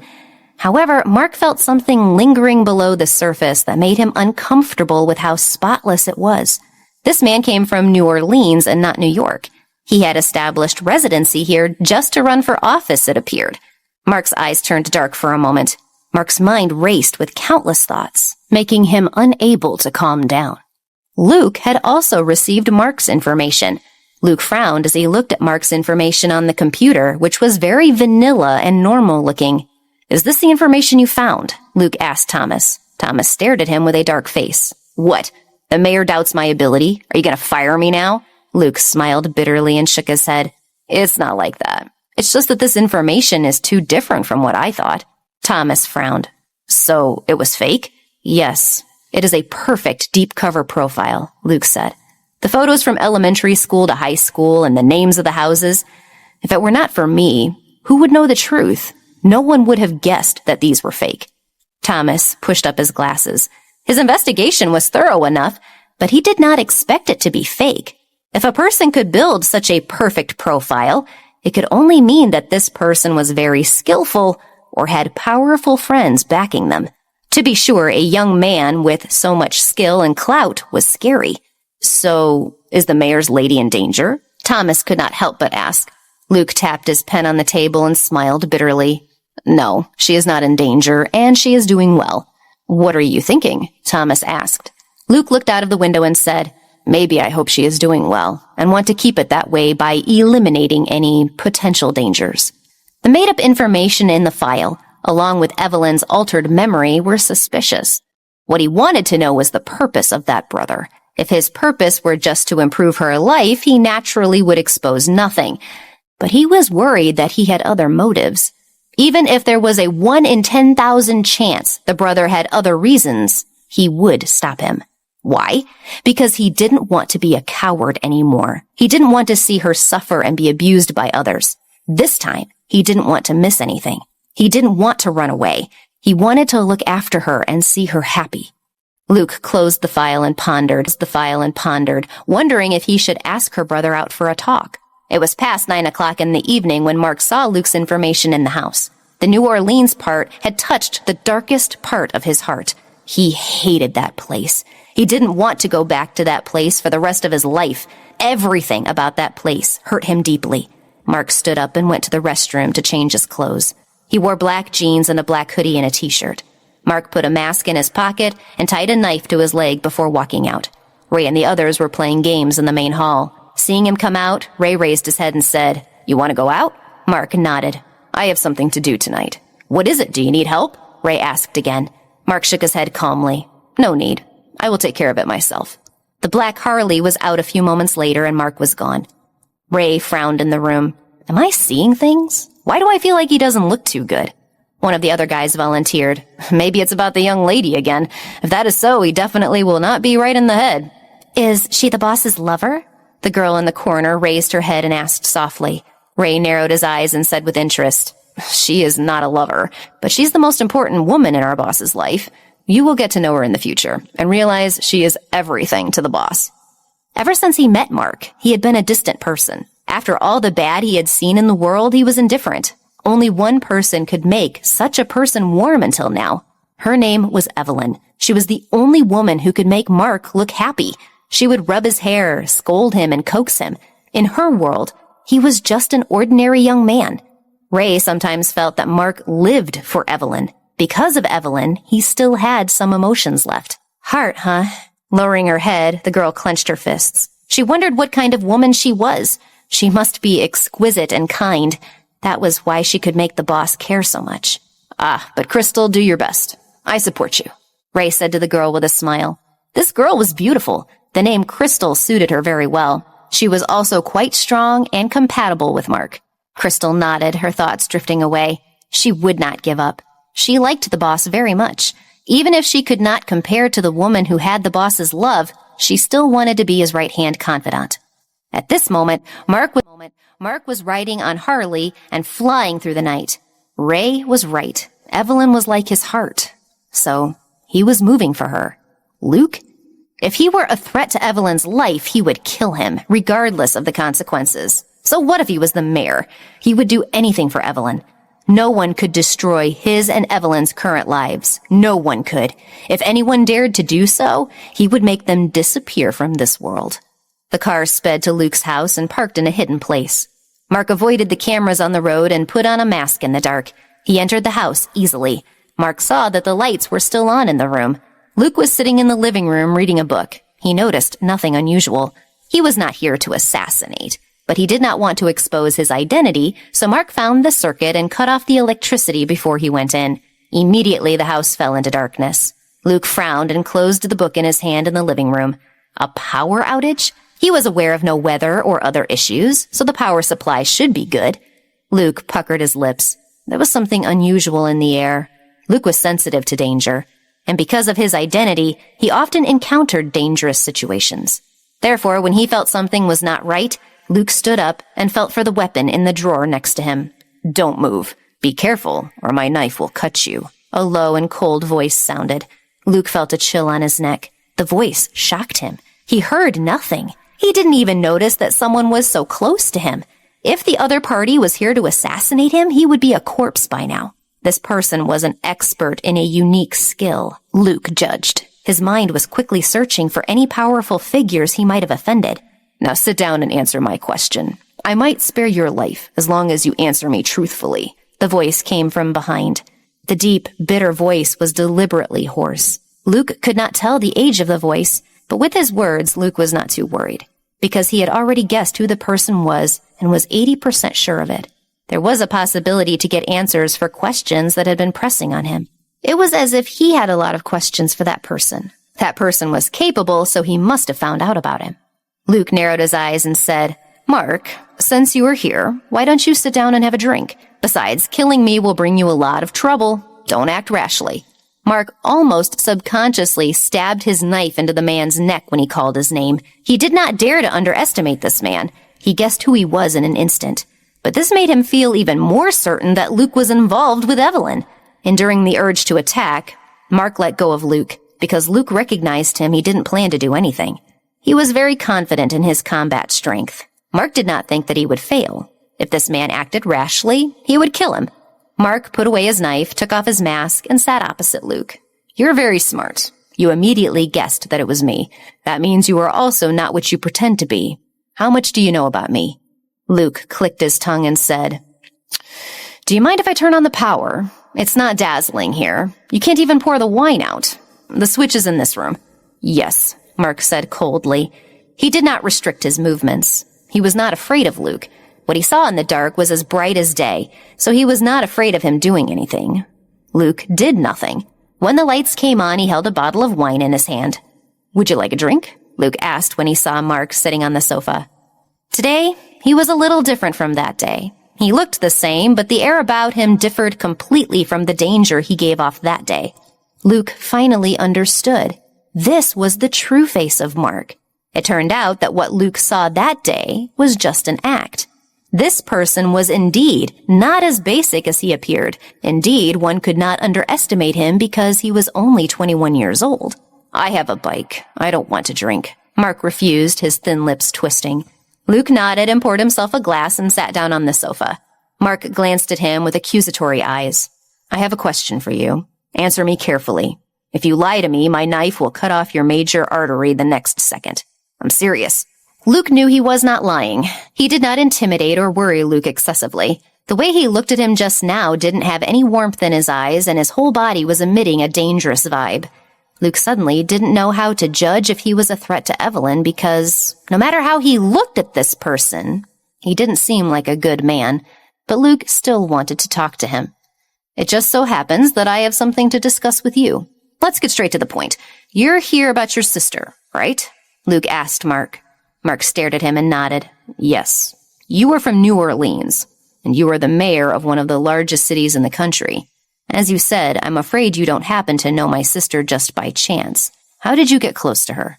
"It was indeed a coincidence that I met her here in New York, but it was not purely a coincidence. Let me put it this way," Luke said calmly. "Your sister and I were old friends when we were students. We were seniors in high school together. You should understand that I know everything about what happened between you and your sister." Mark's body trembled. A chill surged from the depths of his heart. He only felt cold, his entire body cold. His fingertips seemed to have frozen over. Old friends. This person knew everything about his past with Evelyn, including the fact that he was not her biological brother. Luke knew a bit too much about Evelyn, something that Mark might not tolerate. Mark was a dreaded assassin. Would he take any drastic measures to keep Evelyn's past a secret? What fate awaited Luke Bigman?